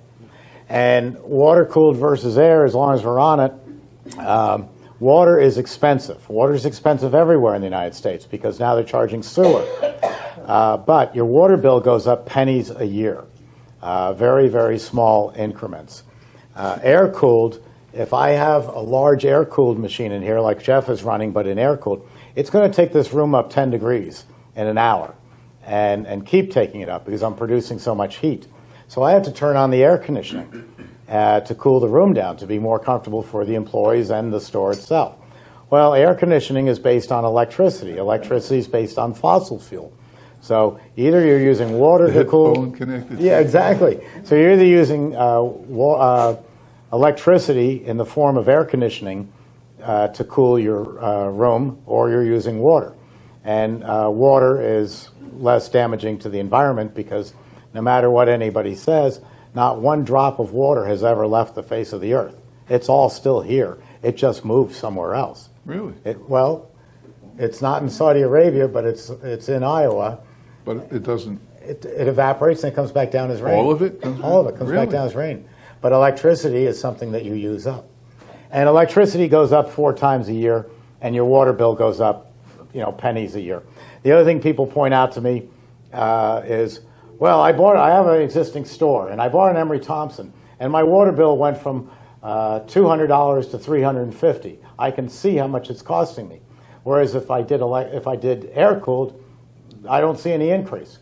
That's because you're running a store and it's summertime and you expect your electric bill to be higher in the summer because you're running air conditioning and all this other equipment. So the cost of cooling a compressor, no matter what it's doing, a room, a freezer, anything, the cost is hidden by your cost of electricity. It's just another added cost in there, and you go, c'est la vie, my electric bill went up. What else is new? But your water bill stands out. You say, oh, my water bill, I didn't have an Emery Thompson this year, or I didn't have a Taylor soft ice cream machine, or some other brand, but I can see my water bill went up, and that's why. So by general consensus around the industry, water-cooled is more efficient, better for the environment than is air-cooled. And here in Florida, we use all water-cooled. Now, if you're on a septic tank, I don't want a water-cooled system because I'm putting pure water back into the tank and I'm going to fill it up. It was supposed to be filled up with waste, not fresh water. But we build them either way, and you can have either way. But everybody who's ever bought an air-cooled has come back to me for their second machine and said, oh, gee, no, I'm buying water-cooled this time. I don't want that electric bill for the air conditioning. You had a question. Someone else had a question back there? I thought. Yes. What are the different temperatures you'd serve the different ice creams at, like gelato ice cream, Italian ice, custard? Like, what are the different serving temperatures? Depends on who you're asking. If you're asking Jeff, it's whatever I say I'm going to do. If you're asking what an ice cream parlor does with multiple flavors, it is normally, Jeff is unique to the industry as far as what he does. But if you were running an ice cream parlor with ices, ice cream, gelato, the ice cream would be colder than what Jeff serves at. It would be at about 6 degrees. That's what you see in a normal ice cream parlor. Your gelatos would be around 12 degrees. They're softer, and that's more like what Jeff's doing, is a gelato temperature. And your Italian ices, because I use no chemicals whatsoever, is 16 degrees Fahrenheit. So I can put my ice cream and gelato in the same cabinet. I can either serve the gelato colder, or I can warm everybody up, which would be probably my preference, do it more like Jeff serve everything at about 12 degrees, and then the ices at 16. If you go to an ice cream parlor and you see Italian ices and hard ice cream in the same cabinet, all I can tell you is run like hell, because it means that they're using chemicals, a lot of chemicals, in order to suppress the temperature of the product so that it'll scoop in the same cabinet. Because ices and ice cream will not scoop in the same cabinet unless you load it up with chemicals, and I don't do that. I do all natural. So you're saying, so the ice is soft enough to serve at 16 degrees? It's a Absolutely, yes. And I use that cabinet to the left of Jeff, the solid door cabinet. The visual display cabinets, the ones that you can see the ice cream, they're a nightmare. They can't hold their temperature worth a darn. But these things for ices, they hold the temperature beautifully, and they cost less to buy. Is it true if they over, I've bought Italian ice before. I grew up in Philadelphia, but I've been to some places where they're scraping it, right? Well, the flavor crystals didn't seem as good to me than the kind that you're talking about where you can just scoop it right on out. Yeah, if they've got it too cold, it's losing all its flavor. Oh, wait a minute. Wait a minute. Didn't you say that it blooms the next day? Ice cream, not ices. Oh, not ice. Now, the beauty of ices and making ices is what you see is what you get. So like Jeff was testing his ice creams to see if it was where he wanted it, that's perfect. We can do the same thing with ices, except there'll be no difference whatsoever. So if you taste the ice and say, it's not lemony enough, then your choice becomes, do I add more lemon or do I actually add more sugar? Because a little more sugar will often make the flavor pop. Now, when you go to the freezer at night at 11 o'clock for some ice cream, right? At home. At home. Yeah. And you take out the carton or the whatever of ice cream that's been in the freezer.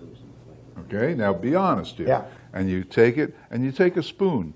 And it's a little hard to get because it's hard. Yeah. And you get a little on the spoon, and you taste it.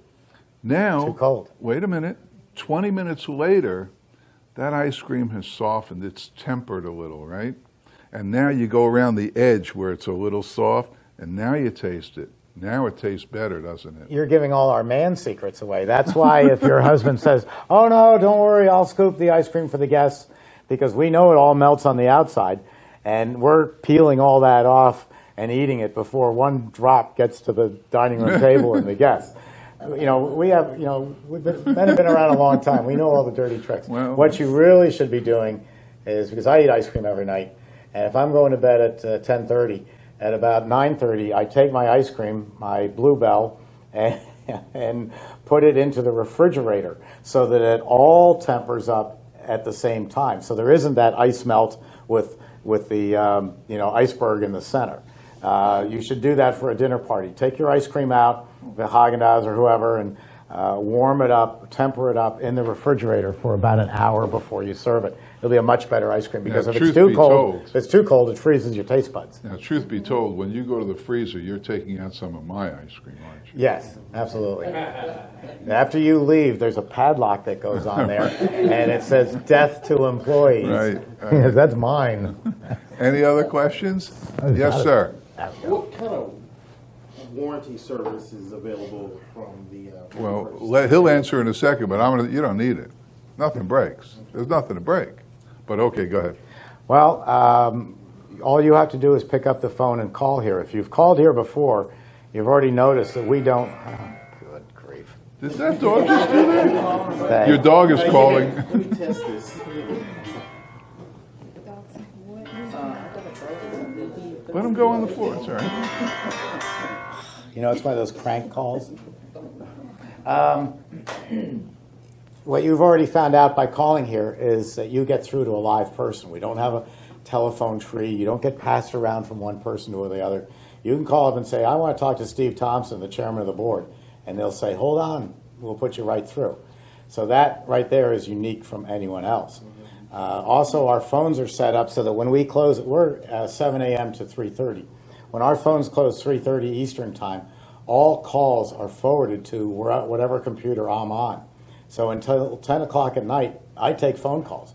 Or I'll see 7 or 8 phone calls, and probably about 6 of them I'm going to transfer over to other people in the office. Someone wants to buy parts. someone wants to check on delivery.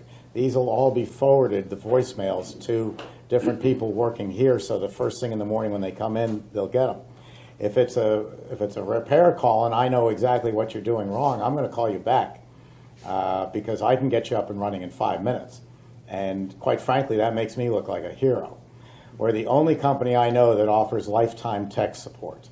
If other companies had that, they don't have anything close to it. But I joked with our vice president. I said, we've been doing lifetime tech support forever. If we were like Apple, we could offer lifetime tech support on our machines, and then in a few years we could make it 5 years free tech support, then 3 years tech support, and then $75 a year for unlimited tech support. We don't do that. And we don't care where you got the machine or who you are. If we don't say, "Oh, I'm sorry, we can't help you because you bought a 1957 used machine." We will absolutely help you to our hilt, and no other company does that. We are second to none in service, and as Jeff said, you're going to find out 3, 4, 5 years from now, you're going to say, this thing never needs service. But there's going to be a time when you're going to call and you're going to say, I remember when I bought it, it made ice cream in 8 minutes. Now it's taking 12. What's wrong? Do I need a tune-up? There is no such thing as a tune-up. You get a refrigeration guy coming in to look at anything, and he says, oh, well, your dipping cabinet just needs a tune-up. Throw them out. Freon doesn't leak out. It doesn't wear out. So they're lying to you. They're just trying to run up a couple $100 bill. But you call here and you say, used to make ice cream 4 minutes faster. We look up in the computer and say, well, you bought the machine in 2013 and you never changed the springs, which need to be changed for $26 once every 2 years. And we just say, your problem is springs. Or one of my favorites was Malik Rose, famous basketball player. He now works for, would you shut up? Works for ESPN. And, excuse me, Sammy. Malik, let me turn this off. Malik opened up about a number of Italian ice places in Texas. And, he called one night and said, my machine is banging and clanking and it's not working, it's terrible. And I said, the 5-year-old machine? He said, yeah, that's right. So we asked our Sherlock Holmes question, as I call it. When was the last time it ran right, Malik? Well, it ran right 5 minutes ago. It just started doing it. I said, okay, the odds that a 5-year-old machine that's been running flawlessly and ran 5 minutes ago and isn't running now, what are you making? He said, oh, I'm making cherry ice. Taste it for me, Malik. What's it taste like? And he goes, oh, God, it's awful. It tastes like cherry juice and water. I said, Malik, you left the sugar out. There's nothing to freeze. You're freezing a giant ice cube. Italian ice is sugar, water, and flavor. You have water and flavor. So the solution, dump it, remix it, the machine works. If that had been Taylor, who we have run out of the batch freezer business, they're not in it anymore, so I can use their name. Taylor would have said, oh yeah, it's Saturday night, 8 o'clock. We'll be there Monday afternoon. They would come Monday afternoon. They would put in a new expansion valve. The part, $250, $250 for labor. They would stand there for an hour while you made a batch of cherry Italian ice, and you'd say, whoa, aren't these people great? My machine broke down Saturday night. They came on Monday afternoon. Cost me $900, but it's running. And I'm going, you just got fleeced for $900. You left the sugar out. And, of course, the guy stayed to make a batch, so he watched to make sure you didn't leave the sugar out. When you've been building the same machinery and only batch freezers for 113 years, you're the best in the industry. There are very few American companies that have been around 113 years. And those things are made in the USA. You're going to see it. There's no Chinese parts in there. I won't even sell to China. People go, oh, you're crazy. It's the biggest market on earth. I said, I don't need it. I don't need them coming out with a cheap version of my machine and ruining a great industry. So you can buy copies of Cappigiani's for $3,000, where the Cappigiani sells for $35, but it's like vanilla. You get what you pay for. I couldn't have it. What else? Anybody? On the 24-quart, how long from order to delivery? This summer we got up on the 24 quarts to 6 weeks, but our normal time is 4 weeks, and at this it's even possible 3 weeks. But I would say on average 4 weeks. But if you order, everybody thinks that our biggest sales are June, July, and August. No, you're already in business. It's too late. Our biggest sales are February, March, April, May, and that's when we're in 170 countries around the world. So it may be coming into winter in the north, but it's coming into summer in the southern hemisphere. So we're full capacity all the time, and they're all handmade. So I would say on average 4 weeks, but it's the most important thing in your business. So you'd be better off to have it built, pay for it, and let it sit here. Than I'd rather you inconvenience me than me inconvenience you. I don't want the phone call. I'm opening in 3 days and I don't have my machine. That gives me nightmares, and I like to sleep at night. Yes? Is it the same for the six quart? We're constantly building these, and there's no variations on it. The 24s and 12s, it depends on the country it's going into. It can be 380, 400, 440 volt, 220. This is pretty standard, so it's either in stock or within 3 weeks. Right now we're running 3 weeks. We build them in batches of machines. It's a walk-around assembly line, which you'll see, but everything is brought to the machine and installed, and every machine gets tested for 3.5 hours. I had a running discussion with a guy all last week when I was over in Jupiter, sitting by the pool. We were trying to get his machine going, and it finally turned out, because he was freezing up, it turned out he was taking your formula from here and cutting it in half. Well, this is a 10-quart machine, and so he was operating the CB-350. A 6-quart machine is a 5-quart machine, and he was only putting 3 quarts of mix in. So she was freezing up because it was missing a quart of mix. But it wasn't until he said, "But I'm doing what Jeff said." Eek. I said, it's not quite the same. No. Anybody else? We have a great lunch coming. Yes? I've seen in some Italian ice stores they have products that are like marbled. I've seen you make where it sort of segregates the 3 colors and how you dip it. I saw that one episode. But how do they create the product that's marbled throughout like that? They're buying it either commercially, so it's made on a $250,000 continuous freezer, or they're making it in a soft ice cream machine, which can blend vanilla and chocolate together, 2 heads. The problem with that, with the soft ice cream machine, is the sugar water is so abrasive that their blades aren't thrown against the walls. They fit very tight. And so as the blades wear out, the machine becomes less and less efficient. So when you make Italian ice on a soft serve machine, you are, can you give me the bent up one, please? It's over Oh, there. that's another way to do the 3. Yeah, that's the 3 flavors right there. Is you put this into the tub, and you make lemon on one side and then put in the freezer. Then you make cherry on one side and put in the freezer. And then you make blueberry and put in the freezer. And then you pull this out, and now you've got 3 flavors. And when you scoop it around, and you get the colors that you want. I had one person return one. He will remain nameless. You'll find out why. But he said he was using it, and the very first day, it got all busted up. I said, "Well, tell me what you did." He said, "Well, I took the 3 divider, and I put it into the machine, and I started to make my cherry, and it came out like that, or better view, like that." I guess it's pretty obvious. You don't put this into the machine, because you can't break the machine into 3 flavors. You break the tub into 3 flavors. So it really bent up nicely.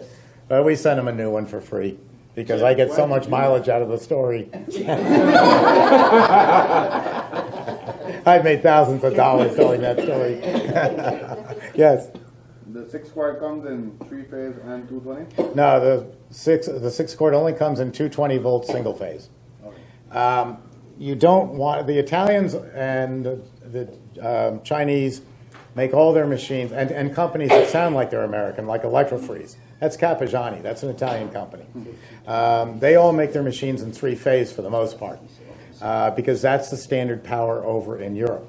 All power in the United States is 220 volt single phase. Any building you go into in North America is going to have 220 single phase coming into the building, and then your breaker box breaks it down to 115 volt for plugs and stuff.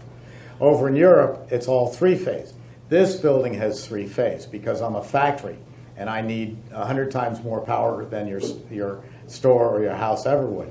So I paid $60,000 to bring three-phase power into this building. It's now $90,000. And are you going to spend $60,000 or $90,000 to bring it into your building? For what? It doesn't save you anything. It doesn't get you any break. It's no more powerful. It just means that I can bring twice as much power over a transmission line as single phase. But what you need in a store is 200 amps of 220 in single phase, and you're covered. You got everything you need. The other thing is if you buy used a three-phase machine and your store actually has three-phase, that's wonderful. Except in the old days, people owned the building, and that was great. They were going to stay there forever. Now, when you expand, you're going to go to another location, and if the next location doesn't have three-phase power, your machine is a brick. It is not, you can't use it. You cannot make a single-phase machine run on three-phase power, and you can't make a three-phase machine the other way. You can make a single-phase machine run on three-phase power. Take it back. It's 3 wires, and it's three-phase. To get single-phase power, we drop a wire. Now that's single-phase power. So if you tell me your building is three-phase, you got a single-phase machine, fine, drop a wire. But if your machine is three-phase and you want to run it on single, you can't do it. It won't run. So that's the problem with used machines, and people, it's sad to see. People buy them, and then all of a sudden they say, I can't run this machine. And the person who sold it to you said, well, you can buy a phase changer. Well, the phase changer has to be 3 times bigger than the machine. So you need about a 12 horsepower phase changer. And phase changers burn out in 3 years. And they cost about $2,900. So every $2,900, every 3 years, you're spending $2,900 for a machine that cannot run 24 hours a day like Jeff's can. You can run it for about 3 or 4 hours, and then it's got to rest because of the phase changer. Phase changers, and they say, oh, he's not telling the truth, it's a lie. No, they're not telling the rest of the story. That cabinet over there, if that was on a phase changer, that's a constant load all day long, -10, all day long, -10, no problem. A batch freezer is starting with a watery product and freezing it down stiff. The electric load, the amount of power we use, goes up as the electricity, as the ice cream gets thicker, and that burns out phase changers. So beware. Does anybody currently have a store, an ice cream place? I know you do. We are opening. You have one? We are opening. We are in. You're opening? Yes. Oh, where? Cape Coral, Florida. Cape Nice. Coral, very nice. Great. Very nice. That's a good area. Anyone else? So everyone else is here investigating to possibly open a place. Is that right? Who's going to do start with just ices? No? Ice cream? Ice cream. Everybody's ice cream? Ice Okay. cream. Gelato? Gelato. Ice cream. I know. Ice Gelato cream. died. Well, as it will. As will frozen yogurt. As will soft serve. As will cream ice. Oh, they'll all die. Because ice cream is universal. Yeah. If you put a bowl in front of this cute dog, ice cream, he'll eat it. Like you once said, everybody either eats ice cream or wants to eat That's ice cream. it. 6 Everybody in the billion world. people. There are 7.3 billion people in the world, and if we take 1.3 billion as the lactose intolerant and the dairy free and the sugar free, if you get rid of all those, you're left with 6 billion people who all want your product. You watch the cars go by right now on the street there, they all want ice cream, whether they're 6 months old in the car seat or 106 years old in the driver's seat. Hopefully not. They all want and like ice cream, everybody. So the first thing you do when you open a store is to put a sign out front with 2 words on it, ice cream. I don't think you ought to call it a creamery or a schlamboozle or any ice cream. You can call it Nikki and Fred's ice cream.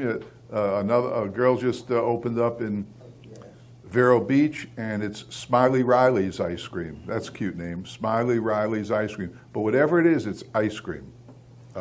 And that's it. Open your door, and they'll come in. They'll keep coming in. I put an asterisk on this, and watch, Jeff's eyes are going to roll. To me, the two biggest things in the ice cream industry, a subset of the ice cream industry, are pint sales and dairy-free ice cream. There are 75 million of us baby boomers, and we eat ice cream. We eat high-fat ice cream.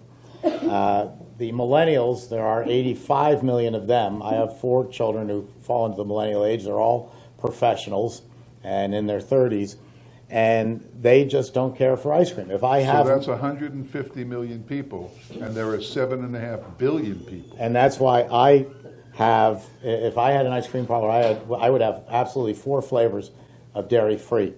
My 4 children will, if I serve them Haagen-Dazs at Christmas, they'll eat it and enjoy it, but they don't stock it in their freezer like I might with my Bluebell. They wouldn't keep it on hand. The dairy-free is a fabulous product. I can do anything that's made in ice cream I can do in dairy-free. And I butt my head up against people, say, up in Connecticut or New York, Long Island, who they've got a good argument. We've been in business 40 years. We make a lot of money. We have a lot of customers. What do I need with another fad like yogurt or gelato? Because this isn't a fad. This is an age group who has put down the parameters that they like this product. I like it a lot. I find it very refreshing. A sad fact of getting older, and I'm not claiming I'm getting older, but when you get older, you're not going to eat a filet mignon every night. It's just too rough on the gut. And the dairy-free is extremely refreshing, and you're tapping into a market. I tell them the reason you need it is, yeah, you make a lot of money, and you're doing well, but you got 85 million people who are not even walking through your door. And I don't want to miss out on all those people. I mean, I wouldn't build a machine and say, oh no, here's a specific age group. You can't buy from me because I don't want to sell to you. You're not the right product that you're making. It's a great product. I use Mammy's, which is actually they call it Mommy's. It's MAMIS gelato, and they call it gelato. It's actually dairy free, and it's a great product. Is that a mix? It's a powdered mix. I'll show it to you later because if I let go of Sammy, she's going to climb right into this lady's lap. But she's going to anyway. It's a great product, and keep an open mind. I'm still an ice cream person through and through, but I think this dairy-free is fantastic. Yes? What is it made out of? Coconut. Coconut? Yeah, just coconut. And that's what makes it so good. I mean, doctors love coconut. And people who are against it, they try it and they say, wow, that really is very refreshing. It's not a replacement for ice cream, but it would be like if you owned an ice cream parlor and you said, I'm only selling vanilla. And if you don't want my vanilla, that's tough. If you want mint chip, go somewhere else. I don't think that's the same. It's not quite the same, but it's not for you. Look at your age group. I don't think age Your group. your age group is hard-wheeling, heavy drinking, crazy people who want big portions of dairy. My philosophy is you can't be all things to all people. I'm just being in 2 groups. I let you talk. Just 2 groups. I think I let you talk. Maybe I'm mistaken. You can't serve all masters. When you open a store, if you sell ice cream is sweet and it's a dessert. If you're trying to substitute it by something that's healthful, it doesn't play with me. But I'm not promoting healthful. I'm promoting that it's delicious. Well, but you can't compare my ice cream to your dairy-free. You can't. No, I don't. So They're 2 then why different serve products. it? If it's not the health benefits, why would you serve it? Because if you weren't right next door to the largest retirement community in the Forget country, where I am. I could open in Des Moines, and it's the same philosophy. how many people are you getting from 24 to 38? As a matter of fact, the retired generation is even more health conscious. Mm-hmm. So they don't come in every night But for how ice many cream. 24 to 38s are you getting walking through your door? Probably not much. Average amount. No, I think it's less than average. It's too big a group to But I don't ignore. care if I don't get any. Yeah, I know. That's I like don't the care guys if up I north. don't I get don't care any. because you've got this large group. No, because I sell a product that is desired by every single person other than the people who want a dairy-free product. And if somebody comes in, just an example, let's say they come in and they want sugar-free ice cream. People come in, do you have sugar-free ice cream? Nope. No, I don't. I won't make it. Yeah, and I don't think it's the same. Well, it's the same as far as the group that desires it. It's sugar-free ice cream. Lactose intolerant, do you have anything I can have? No, Yeah. I don't. I think the difference, Jeff, is those are labels where this is a bona fide product. This is a real product that people want. Where I have put dairy-free in, one guy was typical. He called up and he said, that's the last time I ever listened to you. I put in this dairy-free, and you told me to put 2 flavors in. He said, what a disaster. I said, it didn't sell? He said, no, I had lines out the street. They were ready to storm the Bastille because I didn't have 4 flavors. Storm the It's Bastille. creating line. Times have changed. Let me just give you my Times have changed, but dessert hasn't changed. let me give you my example. You and I go to a cocktail party, and That'll be the day. That'll be the day. So, see, I lost my. Hypothetically, we show up at the same place, and I say, "Hey, look, I got this new iPhone 8," and you say, "Oh, that's great. Maybe I'll get one someday." Thinking, just saying. End of conversation, because we can't stand each other, and we go off in different directions. We're actually best friends. 2 millennials get together, and I'm sorry to sound stereotypical to the camera, but the truth is 2 millennials get together. Hey, I just heard there's a place in Brooksville that has dairy-free ice cream. Oh, really? Text it to me. Okay. I text it to her, and she gets it, and she texts it to 10 of her friends who say, hey, I know there's a place in Brooksville that has dairy-free and nobody else does. And that person texts it to 10 of their It's friends. like a forest fire. The whole world Exactly. now is lining up to eat that By stuff. that's right. By time that cocktail party's over, there's 200 or more people who know that there is a store in town that sells dairy-free ice cream. And if I'm wrong, what's the problem? Here's the problem. You didn't have to buy a different machine. No, here's the and you could problem. get rid of it out of your dipping cabinet. Here's the problem. The problem is, and you have to admit it, the taste is nowhere near good homemade ice cream. It's not. It's a different product. It's not the same enjoyment level and taste sensation as homemade ice cream. Neither is a hamburger versus a filet mignon. Look how he won't come there. So if it's not the same, They're I don't different. want to have a product in my store. I don't want to have 30 flavors of the world's best ice cream and then 4 flavors of something that may be better for you, but it doesn't taste as good. Because I don't want people tasting this product and leaving saying, oh, it was good. I want them leaving my store saying, that's the best ice cream I ever tasted. I'm not going to turn away 85 million people because I think I know better than they do what they should eat. Let's bring the 85 million to a market here. You open up a store right outside here. You're not talking about 85 million people. You're talking about 100,000 people within 20 miles. I'm talking about the 3 million people within 20 miles. So let the 100,000 go to Fred's health food store and buy what they want. Let the other millions of people come to Jeff's ice cream store for the best ice cream in the world. That's it.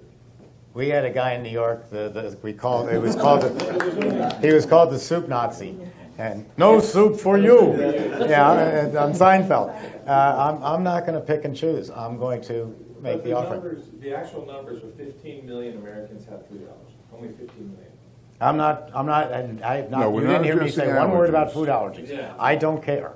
I don't care if you have a But food even allergy if the or not. same number applies So to... no, it doesn't, because I'm not promoting it or thinking it or selling it to people with allergies. If I was, you got my sign over there. It's it's got Mr. Peanut choking to death. That's what I think of allergies. I've got allergies, but I don't talk to people about it, and I don't say you need to eat what I say because you have an allergy. Yes, in the back. Yeah, have you tried the almond ice cream? Me? Yeah, it's awful. Yeah, I try everything. Ben and Jerry's vegan ice cream? I try it. You can't tell the difference. Oh, yes, you can. I'll put 2 bowls side by side, and 100 people will come in, and 100 people will choose what I make. Like even, I think 3 or 4 of the top 10 flavors right now in Heinz are the vegan flavors, actually.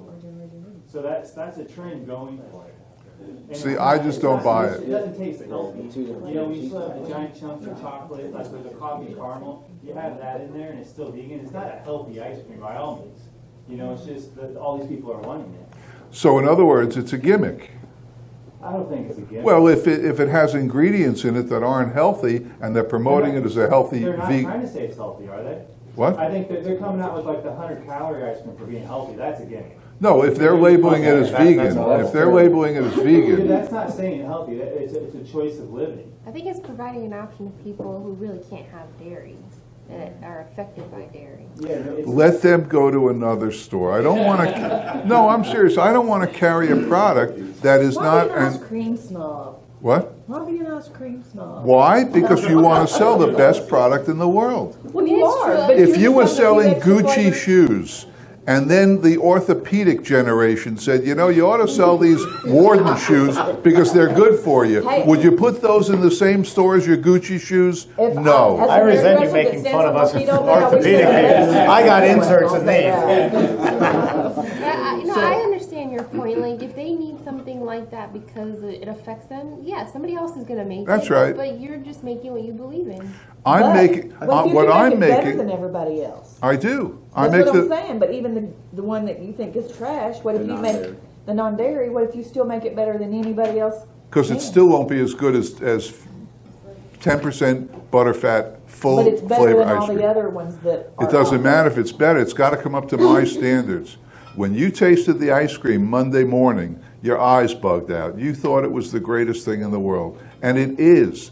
I bust my butt making the best ice cream in the world. Why would I put something that's another product? It's not ice cream. It's not ice cream. No, it's not. Why would I put something that's another product in my showcase there and sell it if it doesn't taste the same and you can't call it ice cream? Why would I do that?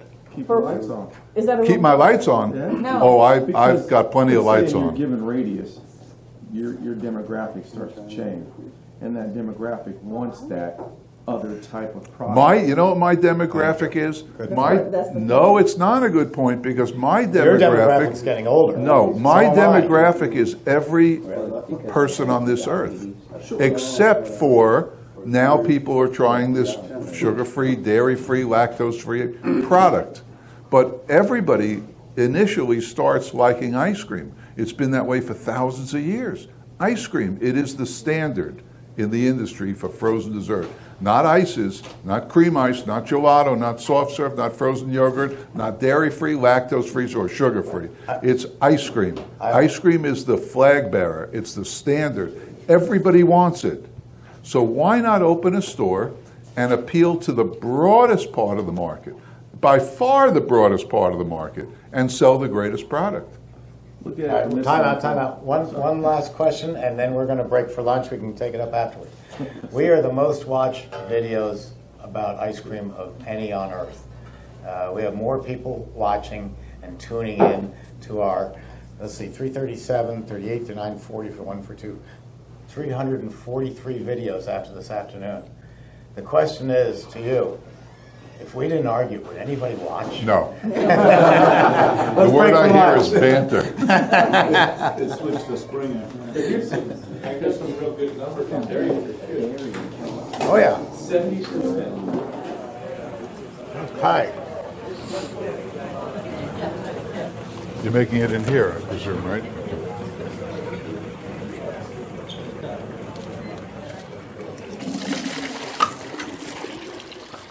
All right, we're back. And now we're going to make, there's a real controversy over what this stuff's called. Acai. What did you call it? Acai. Acai, acai. Acai, see? I'll go with acai because he was in the pineapple business. He knows You won't fruit. see it on my menu. No, because it costs too much. This stuff is outrageous.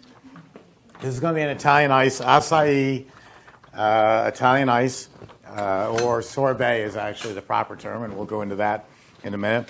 So it's going to have the acai puree, strawberries, bananas, raspberries, and blueberries. So quite a You need combination. mix or water? Water, 4 quarts of water. Okay. And 3 quarts of the puree. Not sure this will be enough. I might have to go get another one.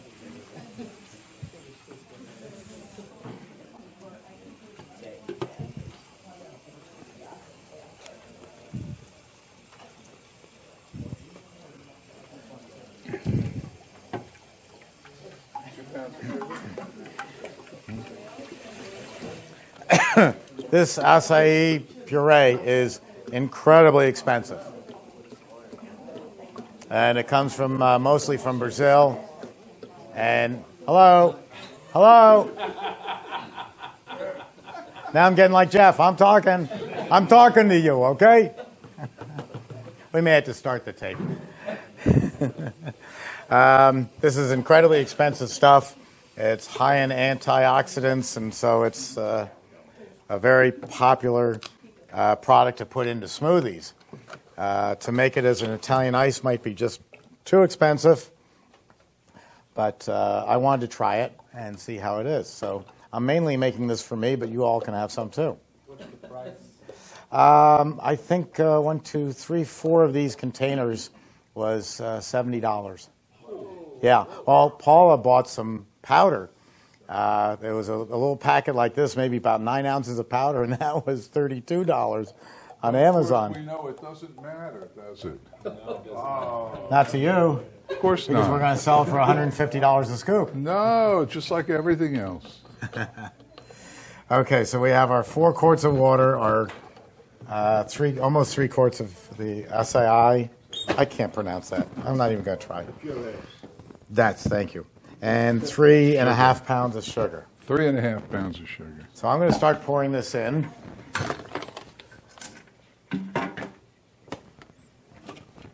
I mean, it is a delicious tasting product. I tried it. More sugar. More sugar. There's boxes over there by your sign, Jeff. Ice Cream Boot Camp. While you're there, why don't you hold that sign up and talk about it? Ice cream boot camp.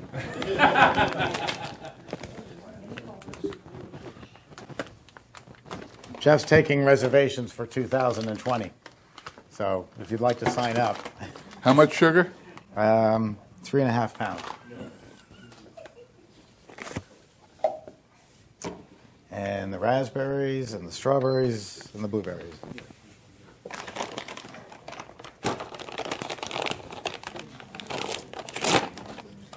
So you can make just about anything with Italian ice or sorbet.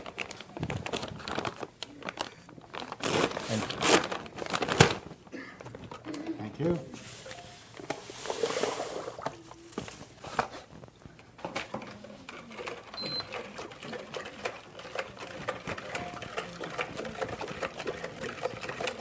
Nobody in this class has asked yet about, do I have to purify the water for my Italian ice?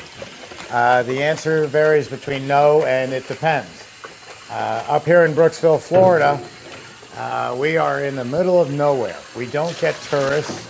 I'm not sure, it is on a map, but it's a little hard to find. And so if I'm selling Italian ice in Brooksville, Florida, everybody here grew up on the water, and they're used to it. It's a very, very high mineral count. And it doesn't taste very good to me. They're used to it, so if I'm selling it locally, I don't have to purify the water. If I go down to Miami, where everybody's from New York, I have to then purify the water. It's the same water as up here, high mineral content, but I've got to take some of those minerals out because it's going to, like the proverbial pizza and the bagel, it's going to affect the taste a little bit. Not nearly as much as a bagel. Everybody knows you can't make a bagel unless you're in New York. And even then, it's got to be below 14th Street. But here, doing anything to the water is really not that necessary. So I'm going to pour in the sugar in the water. I'm going to have you come up and just keep repeating it. Acai. It's going to be worth it, trust me.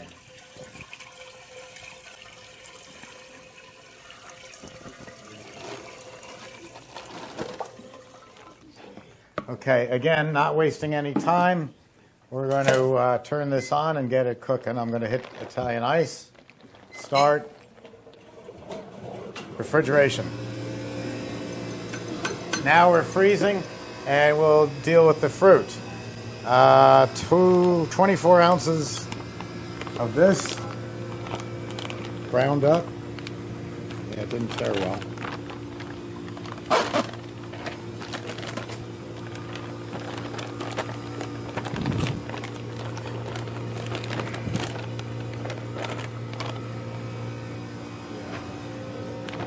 Oh, that's the bananas. What, no good? No, I was just looking. That's good. What do you want to do? You want to do them one at a time, or? No, they're all going in? Yeah. Not all of it, 24 ounces. Well, you got a lot more than that. Yeah. That's right, 2 bags will do. It won't all fit in. All right. That's okay. Let's go with that.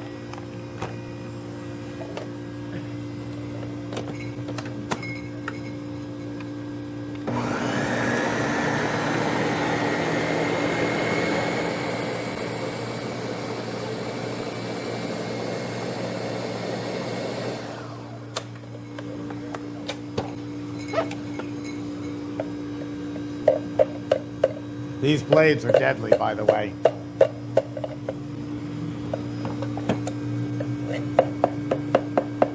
Thank you. So that's, okay.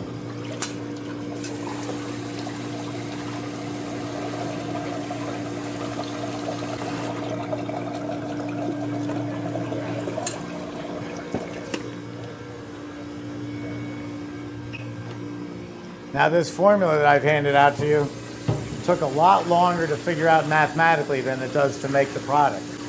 But you know, this is the way I work. I do it mathematically, what should work, what I've never made this before, never even tasted it, but I have what should work.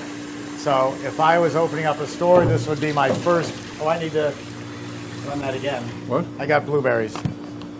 Oh. Or should I just throw them in? Well, I don't know how many blueberries? 24. Just to there. No, you don't want to throw those in. Okay. So mathematically, if I was opening up a store, a lot of people call up, as I said, I think this morning, and want to buy a machine, and they want to experiment for the next year and a half. That's great. I'm happy to help you. But being an honest person, I tell you, you don't really need to. I can come up with just about any formula after 3 tries. And I don't think it should even take 3. Jeff does it on experience, but he makes more ice cream than I do. I do it mathematically. I say this amount to this, to that should work, and then we'll taste it, and then I'll ask you what you think, and sometimes the answer is, oh, it needs a little more of this, or it needs a little of that, and then I will mark that on my formula and do that the second round, and that should be perfect. If it wasn't absolutely perfect, I would do a 3rd round, and then I'm finished. So any flavor you want to come up with that you've never made before, I can easily make it in 3 rounds. And it'll be great. So just to test, I'll take a little taste of this. It looks a little on the thick side, but then look at all the stuff we put in. Whoops, not that thick.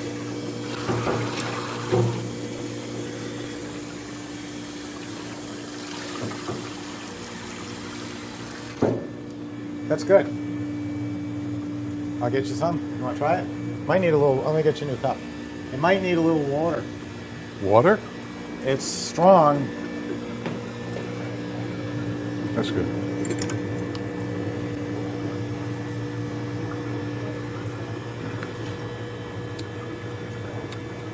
Great. Leave it? Okay. So there we go. Yeah, that's good. We agree. We'll just say goodnight and bye.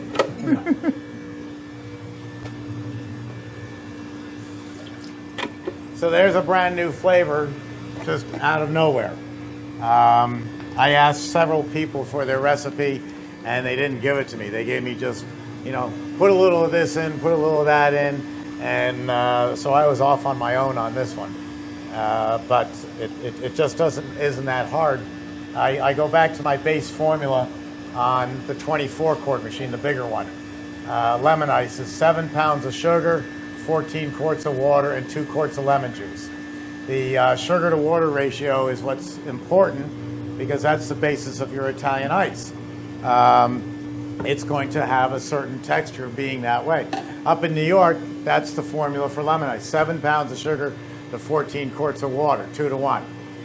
You go down to Philadelphia and the name changes from Italian ice to Italian water ice, and they like their product smoother. So I add an extra pound of sugar to make Philadelphia Italian water ice.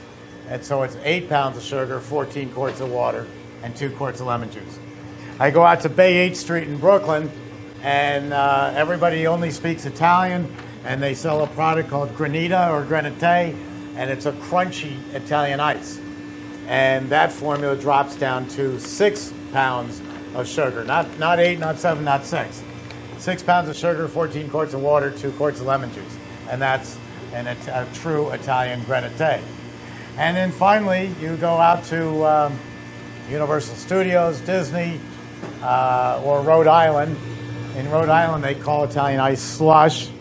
Universal and Disney and Six Flags and all those are running off my formulas. And that's down to 5 pounds of sugar, 14 quarts of water, and 2 quarts of lemon juice. Because they're serving it up in a tall cup, and they want it more slushy and more icy. So the only differing factor between the 4 of them is the sugar content. So that's pretty easy. You can call up here and tell me where you live, and I'll tell you what your formula is going to be. Do we have any 16-ounce cups? Any of the big plastic ones that we add out for the water?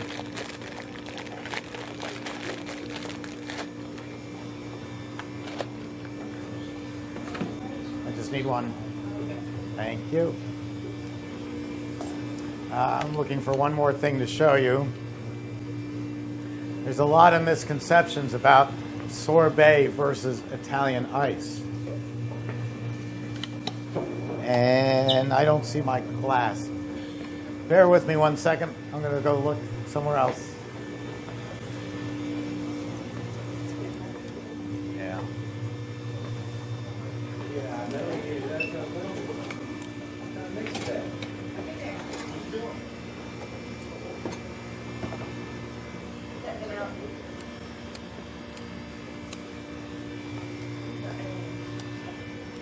We just got the okay on chocolate shakes. Well, I can't find my glass, but basically, Where'd here's the garbage go? She's taking it out okay. and changing it. Basically, here's the difference between Italian ice. We serve it in a squeeze cup in New York and Philadelphia.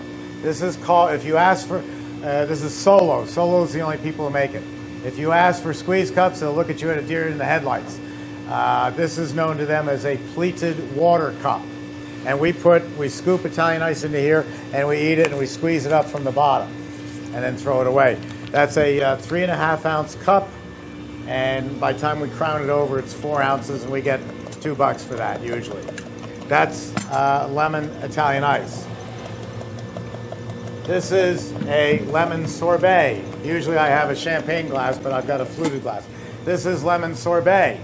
I'm going to get about $7 for this in a restaurant, and you're going to eat it with a long spoon, and that is the same exact formula as this. We've just changed the carrier and the name, and the difference between Italian ice and sorbet is just this. I go to Universal Studios, and they serve you frozen lemonade in a cup, same formula, same everything, but we're going to get about $5 for this. And they are all the same formula. There is no difference between sorbet and Italian ice. They are sugar, water, and flavor. People go, oh, but sorbet has dairy in it. No, it doesn't. Not at all. It is sugar, water, and flavor. And it's really that simple, and the only difference between all these is how much you think you can charge for it. And the flavors change. Lemon ice used to be lemon, cherry, grape, orange, and chocolate. Sorbet can be kiwi, apricot, mango, champagne, pear, or acai, or whatever. That's a sorbet. And frozen lemonade is, guess what? It's lemon. And that's about it. So, depending on who you want to sell to, the only thing that's going to change is the flavor. Thanks to Ralph's Ices up in Staten Island, he does a big business. And Ralph came down here to visit, and we told him how we don't run 14 or 16% butterfat ice cream because it makes you sweat, gives you a stomach ache, and makes you feel awful. Ice cream sales are not as big in Florida as they are in New England. So he went home and he said, well, why can't we make ice cream using an Italian ice formula? Why can't we take sugar and water and a bag of Oreo cookies or sugar and water and peanut butter and jelly, or sugar and water and mint extract and Ghirardelli chocolate chips. And now he's making ice cream Italian ices. They are Italian ices, but they're made with a sugar water base instead of ice cream. They're ice cream flavors, but an Italian ice. And so it's extremely refreshing. And he's just expanded the market from just lemon, cherry, grape, orange, chocolate out to just about anything you could ever want to make. So it's really fantastic. And I mean, the variety is wonderful. And then, of course, on top of that, you add a little dairy. Now you got a cream ice. You make it out of the Mammy's gelato, and it's now a dairy-free, coconut-based, but it's still basically an Italian ice. That Mammy's that we were having fun arguing about this morning is 1 pound of powder to a quart of water. Mix it up, throw it in the machine, and add your flavors. It's that simple. So there's a lot you can do with sugar water, and it's the lowest price product around. It's fantastic. It's so inexpensive. I put thousands and thousands of people around the world into Italian ice because they can get water and sugar anywhere. And then all you have to do is find the flavor, and the flavor can be bags of fresh frozen fruit, which is consistent. You know, blueberries up in the blueberries are in season in June in Wisconsin and Michigan, but they're not around in September. So I buy bags instead of fresh. I buy these because these were picked at the height of freshness, and I can have them in December. So it makes that very easy. Oh, that's beautiful. This is ready. Now I'm going to turn this off. Watch it. You won't see any other machine in the world empty like that. Whoa.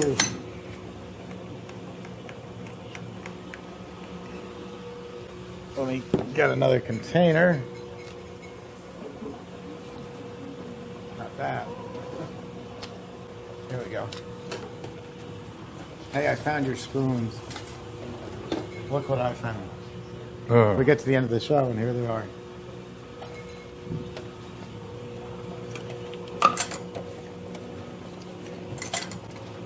Excellent. Come on up and try some. Yeah, come on up and have it. I think you'll find it interesting.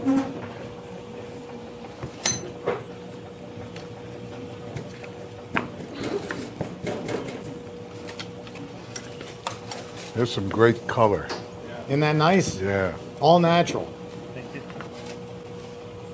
It's got antioxidants in it. Yes. Kill all those oxidants. Yes, I am getting rid of all the free radicals in the world. Of course, we all know that was stolen from a James Bond movie. Money Penny said, or Bond said it's a money penny. One for Kim, too, please. What? One for Kim. Yeah, right. Oh, that's good. Oh, wow. No wonder it costs so much. That's worth it. Yeah.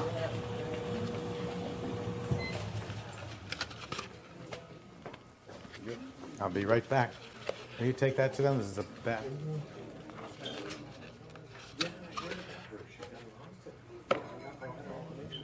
Yeah, I saw her thing. Yeah, she looked at the first one down that hospital. It was boom. Wow. It's too bad it's so expensive. We got a winner.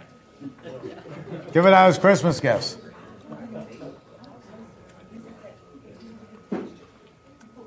When you get older, you're going to thank me. You make something like this, and you make an appointment for an eye doctor or whatever, and the guy's a specialist, and he makes all his appointments for 3 in the afternoon. And oh, you're an eye doctor? There you go. Makes all his appointments for 3 in the afternoon, and the receptionist says, "Bring War and Peace. You're going to be here for a lifetime." And so the room is crowded. And there's all these people waiting to see the doctor, and you're there because he's absolutely worth it. But I walk in, not this big, but I walk in with containers of ice cream. And I'm holding on to the ice cream. I say, "This is for the doctor." And so the receptionist, I had to learn the procedure, because at first I would give it to the receptionist, and then that's it. You still wait and read War and Peace for 3 hours. I'll take it right to the doctor. No, I'd like to present it to him, her. Oh, and look, it's melting. And it gets you right in, and you get in that appointment right away. So I had to go see the specialist. I had a strange eye. I lost an eye in 1999, and I'm up at Columbia Presbyterian University, and I bring ice cream. And this works, and they said, bring War and Peace, 3 o'clock. I was there and got right in. First appointment. Month later, second appointment, right in. Third appointment. By this time, the doctor and I are good friends, first name basis. And I waited 2.5 hours. I walked in irate, and I said, Jeff, what's the story? I brought you ice cream. He said, yeah, but the lady before you bought brownies. I wasn't hungry. Now, I bet you didn't bring dairy-free ice cream. No, I didn't. I brought the real deal. You should have brought brownie ice cream. Well, maybe. But I do that with my regular doctor, too, is I just bring ice cream. It's a great idea. So, any questions about making this one? You saw, like I said, it was all mathematical, and it came out just Excellent. right. Perfect. Perfect. We could actually make some Acai milkshakes. Not mine. No. I'm keeping this. I figured. This baby's all mine. Excuse me, Steve. Yes. You were saying that Philadelphia likes 8. You know, they put 8 pounds of sugar in there. Yeah. Is that based on a 44 quart? 24. 24 quart. Yeah. So for this machine, divide by 4. Okay. Yeah. Okay. Any of my recipes, you can divide them down. And it's really that simple. Yes? How do you store this at? What temperature? I'm sorry? In the freezer. I'm going to serve it at 16. Okay. I'm going to store it as cold as I can. Okay. That freezer's running on a good day to 10 below. 0 would have done rock it. hard when you put it in the freezer? It'll get rock hard. Okay. Yes. And but it won't deteriorate. I could keep it for months. Okay. I've told this story before, and then I'll turn it over to you. A lady calls up from Newark, New Jersey, and she's got a tub of bubblegum licorice ice cream that she made last January. And she says, it's at 40 below 0. Is it any good? And the answer was, yes, ma'am. It's as good as the day that you made it, because it's at minus 40 degrees Fahrenheit. It's rock solid. It hasn't deteriorated at all. But throw it out. What do you mean throw it out? You just said it was good. Throw it out. This is October. If it's been there since last January, nobody likes bubblegum licorice ice cream. It's a lousy flavor. Throw it out. If you can't move it through your system, get rid of it. So it's really that simple. But the colder you store something, the longer it'll last, without using any chemicals at all. But would this be more ice or water-based? Does it keep the same texture once it's been tempered? Yes, it will keep the same temperature once tempered, as long as you temper it up properly. You need to bring it up in a freezer. So let's say this is plus 16, and that's at 0. And tomorrow's going to be a beautiful sunny day, and I know I'm going to go through a lot of lemon ice. I'm going to take 2 tubs out of there and put them in here, and overnight they're going to temper up to plus 16. If I think the weather is iffy, I'll just move 1 tub into here, and then at 2 in the afternoon, when I see the weather's holding up, I'll go grab another one, and they're double-decker. Put it down below. Do you have to like stir the tub to No. get the flavors to blend in? You don't have to stir the tub. This machine makes it so that everything is dispersed, and it's not going to fall apart. No. No, not at all. The only time it'll settle is if you let this sit out for a day. Where it's warm. Yeah. But Take you know, over. Very protective of good ice cream in the brain freeze. Did you try But this? that's okay. Keeps you alert. Can you box this So for me, you guys? milkshakes. We sell Great. about 20 to Have 30 fun. milkshakes a night. This is one of my favorites. And we sell them for 2 reasons. First, there are 3 reasons. First, Yes. they're very good. Yeah. They're It's- really good milkshakes. it's too expensive. Secondly, they're very large. Our milkshakes are 32 ounces. That's a quart. And third, because they have a great presentation when the girl hands it across the counter and then people walk to a table to sit down. It's a visually pretty thing. We only forgot one thing in preparing to make milkshakes, malts, and floats is that we don't have any ice cream. Oh, Jeff. Hey, improvise, right? So what we're going to do, in there's a tray of that grape nut stuff you made this morning. Bring that out. That'll be semi-hard by now. See the tray right there? That should be semi-hard, right? Good. Okay, we'll make milkshakes. Who would have thought that just a Sears chest freezer could get it that hard? So the formula that we use at the store is for each shake. Anytime, Michael, whenever you're done. That's all right. I'll wait. I got scads of days here. The formula that we use for each shake is, look, they're all reaching for a pen. We use mix, and that's the secret to our shakes. We use 18 ounces of mix. And we don't have to measure it because what we do, what the girls do, is they they'll take the mix each night and they'll pour it into Arizona iced tea containers, those good plastic gallons. And they keep 3, 4, 5 of those in the fridge throughout the night. And then we also draw a line with a Sharpie on here so they don't have to measure because speed is important. So what we're going to do is we're going to take 18 ounces of mix and then 3 scoops of ice cream. No scoops. 3 scoops of ice cream.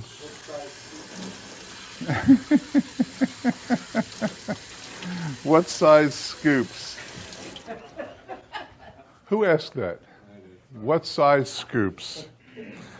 What they've settled on over the years now is the Zero 4-ounce scoop. So it's a 4-ounce scoop. Now Loretta puts more ice cream in here than anybody, than we deserve to put in. But here's about it. 1, 2, 3. 3 balls of ice cream. And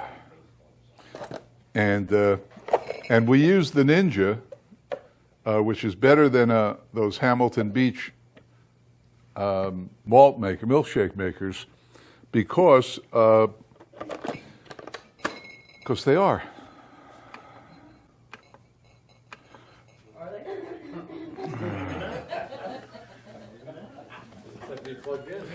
You know he did that.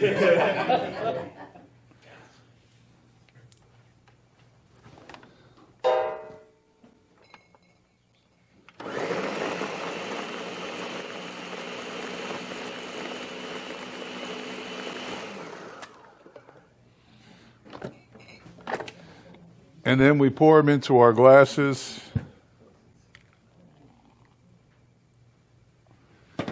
We add whipped cream.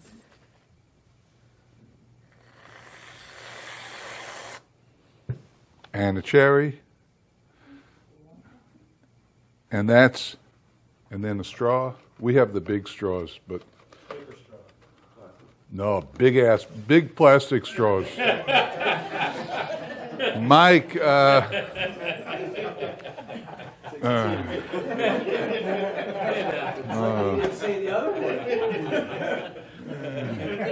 and that's the girls do it nicer. They pile the whipped cream up, the cherries on top, and the whipped cream is actually cold in the store. Here it's not, so it's like that. So who wants this? I do. A couple. You do, Mike? Come and get it if you'll edit out that. Okay, go ahead. Mike gets the shake. And now we'll make shakes for all of us. Also in the store, when we do that, our glasses are 25 ounces. So we make a 32-ounce shake, and everybody gets a sidecar. They get the rest in here on the counter as well. And they like that. I think that's a good idea to do. I missed it. What do you charge for that? Same $6. Everything's $6. Good deal. Yeah, of course.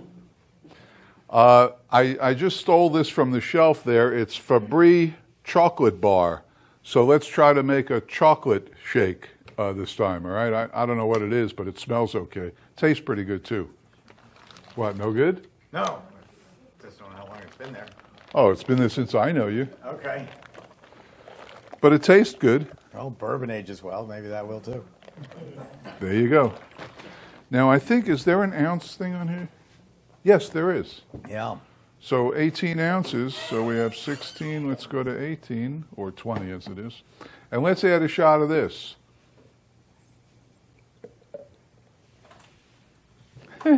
See what happens. I left those berries out too because we can add those. Ice cream? That's a good idea.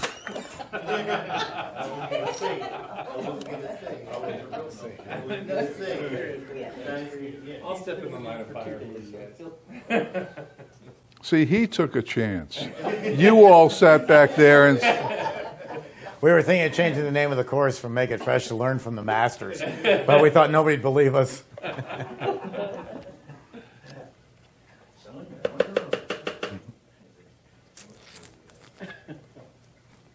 Okay. Just makes it a better shape.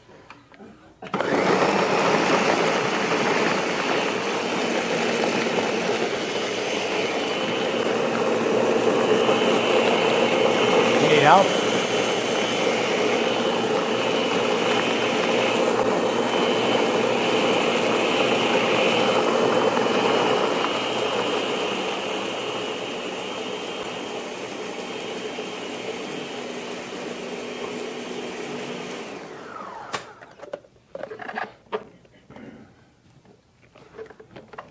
You're first.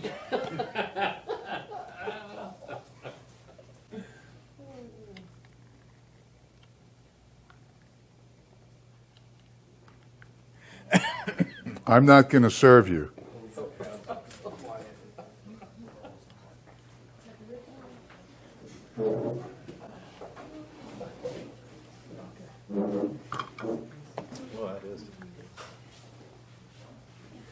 Okay, now the next one will make a lot more. We don't have to go by the measurements of 18. This was just one shake's worth. So next time we'll add more. We'll go for it. 18 times 3 is 54, right? Yes. Jeff, may I have some? I guess you will, won't you? Thank you. Want a cherry? I got 3 cherries left. I do. I would love one cherry. Well, I only have 3 left, so help yourself.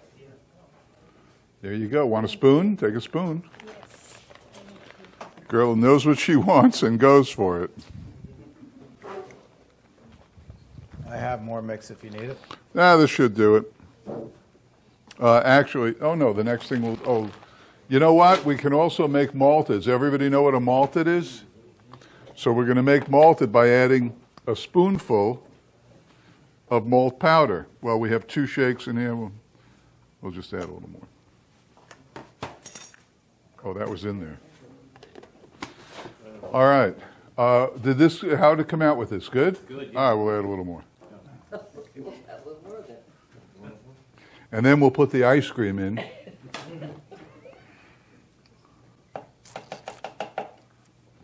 got your spoon. Okay.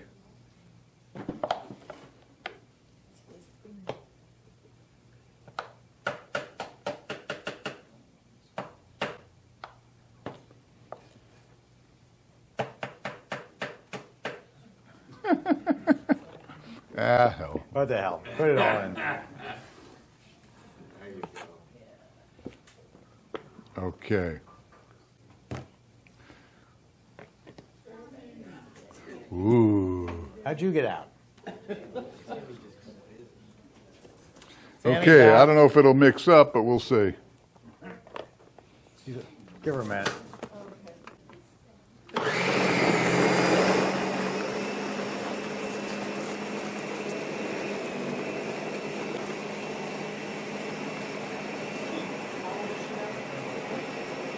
Christy, I have no idea. He's pointing to you and saying, how old is she now?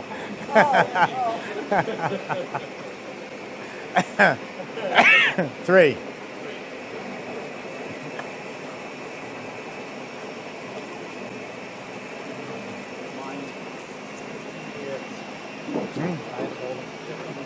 Wow.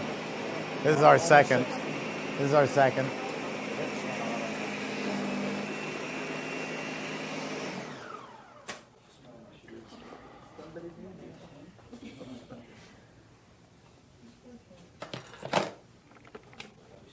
Okay.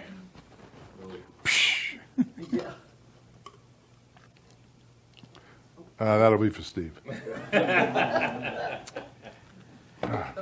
could Sammy's just put a closing bunch in. of straws in here and pass it around.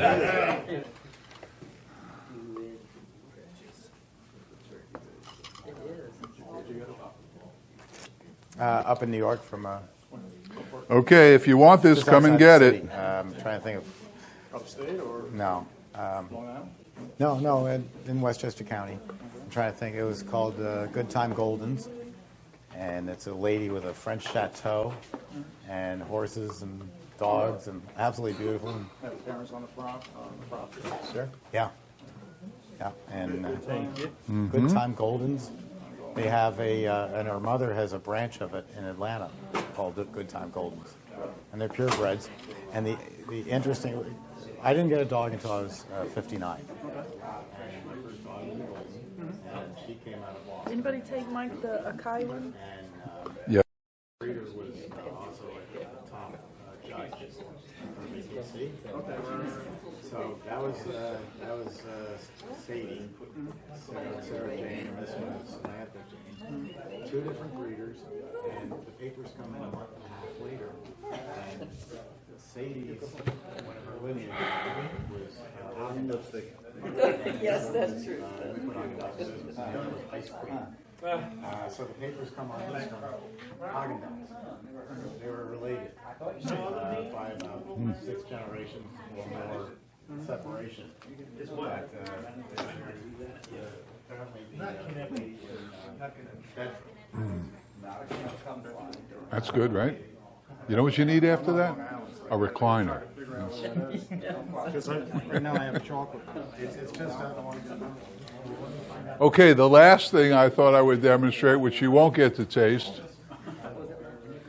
is a float, how we make our floats. We make root beer floats in the store. And the way we do it is we take our glass and we put a scoop on the bottom in the glass. Then we take the root beer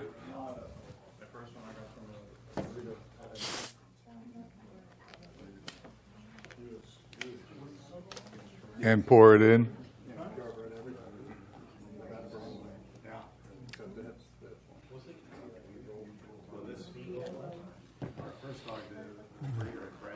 And then we put a scoop on top on the lip of the glass. Can't do it here because the ice cream's too thin, but on the lip, so you have a nice ball sitting there.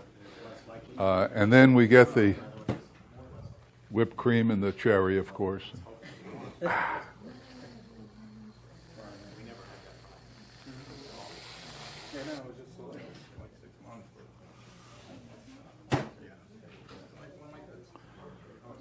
No. And that's that's our root beer floats, and they're pretty good. People like the root beer floats, and it's nice to see a couple sitting there, each sucking out of a different straw. There you go. Come on, make the picture. Come on, hold it. There you. All right. And the sign above love is.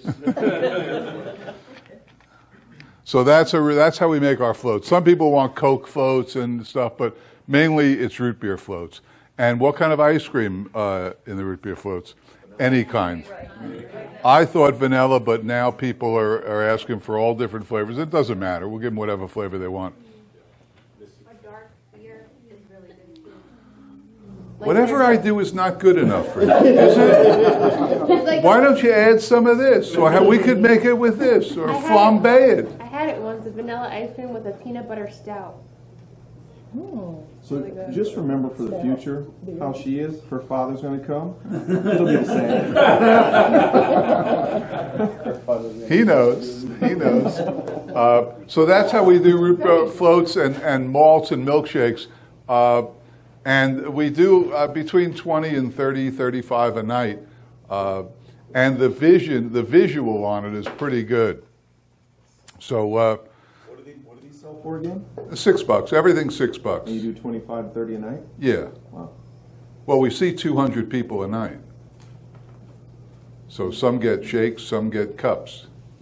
We don't have cones. We don't have sundaes. Or strawberry. Or nothing. You can't mix flavors.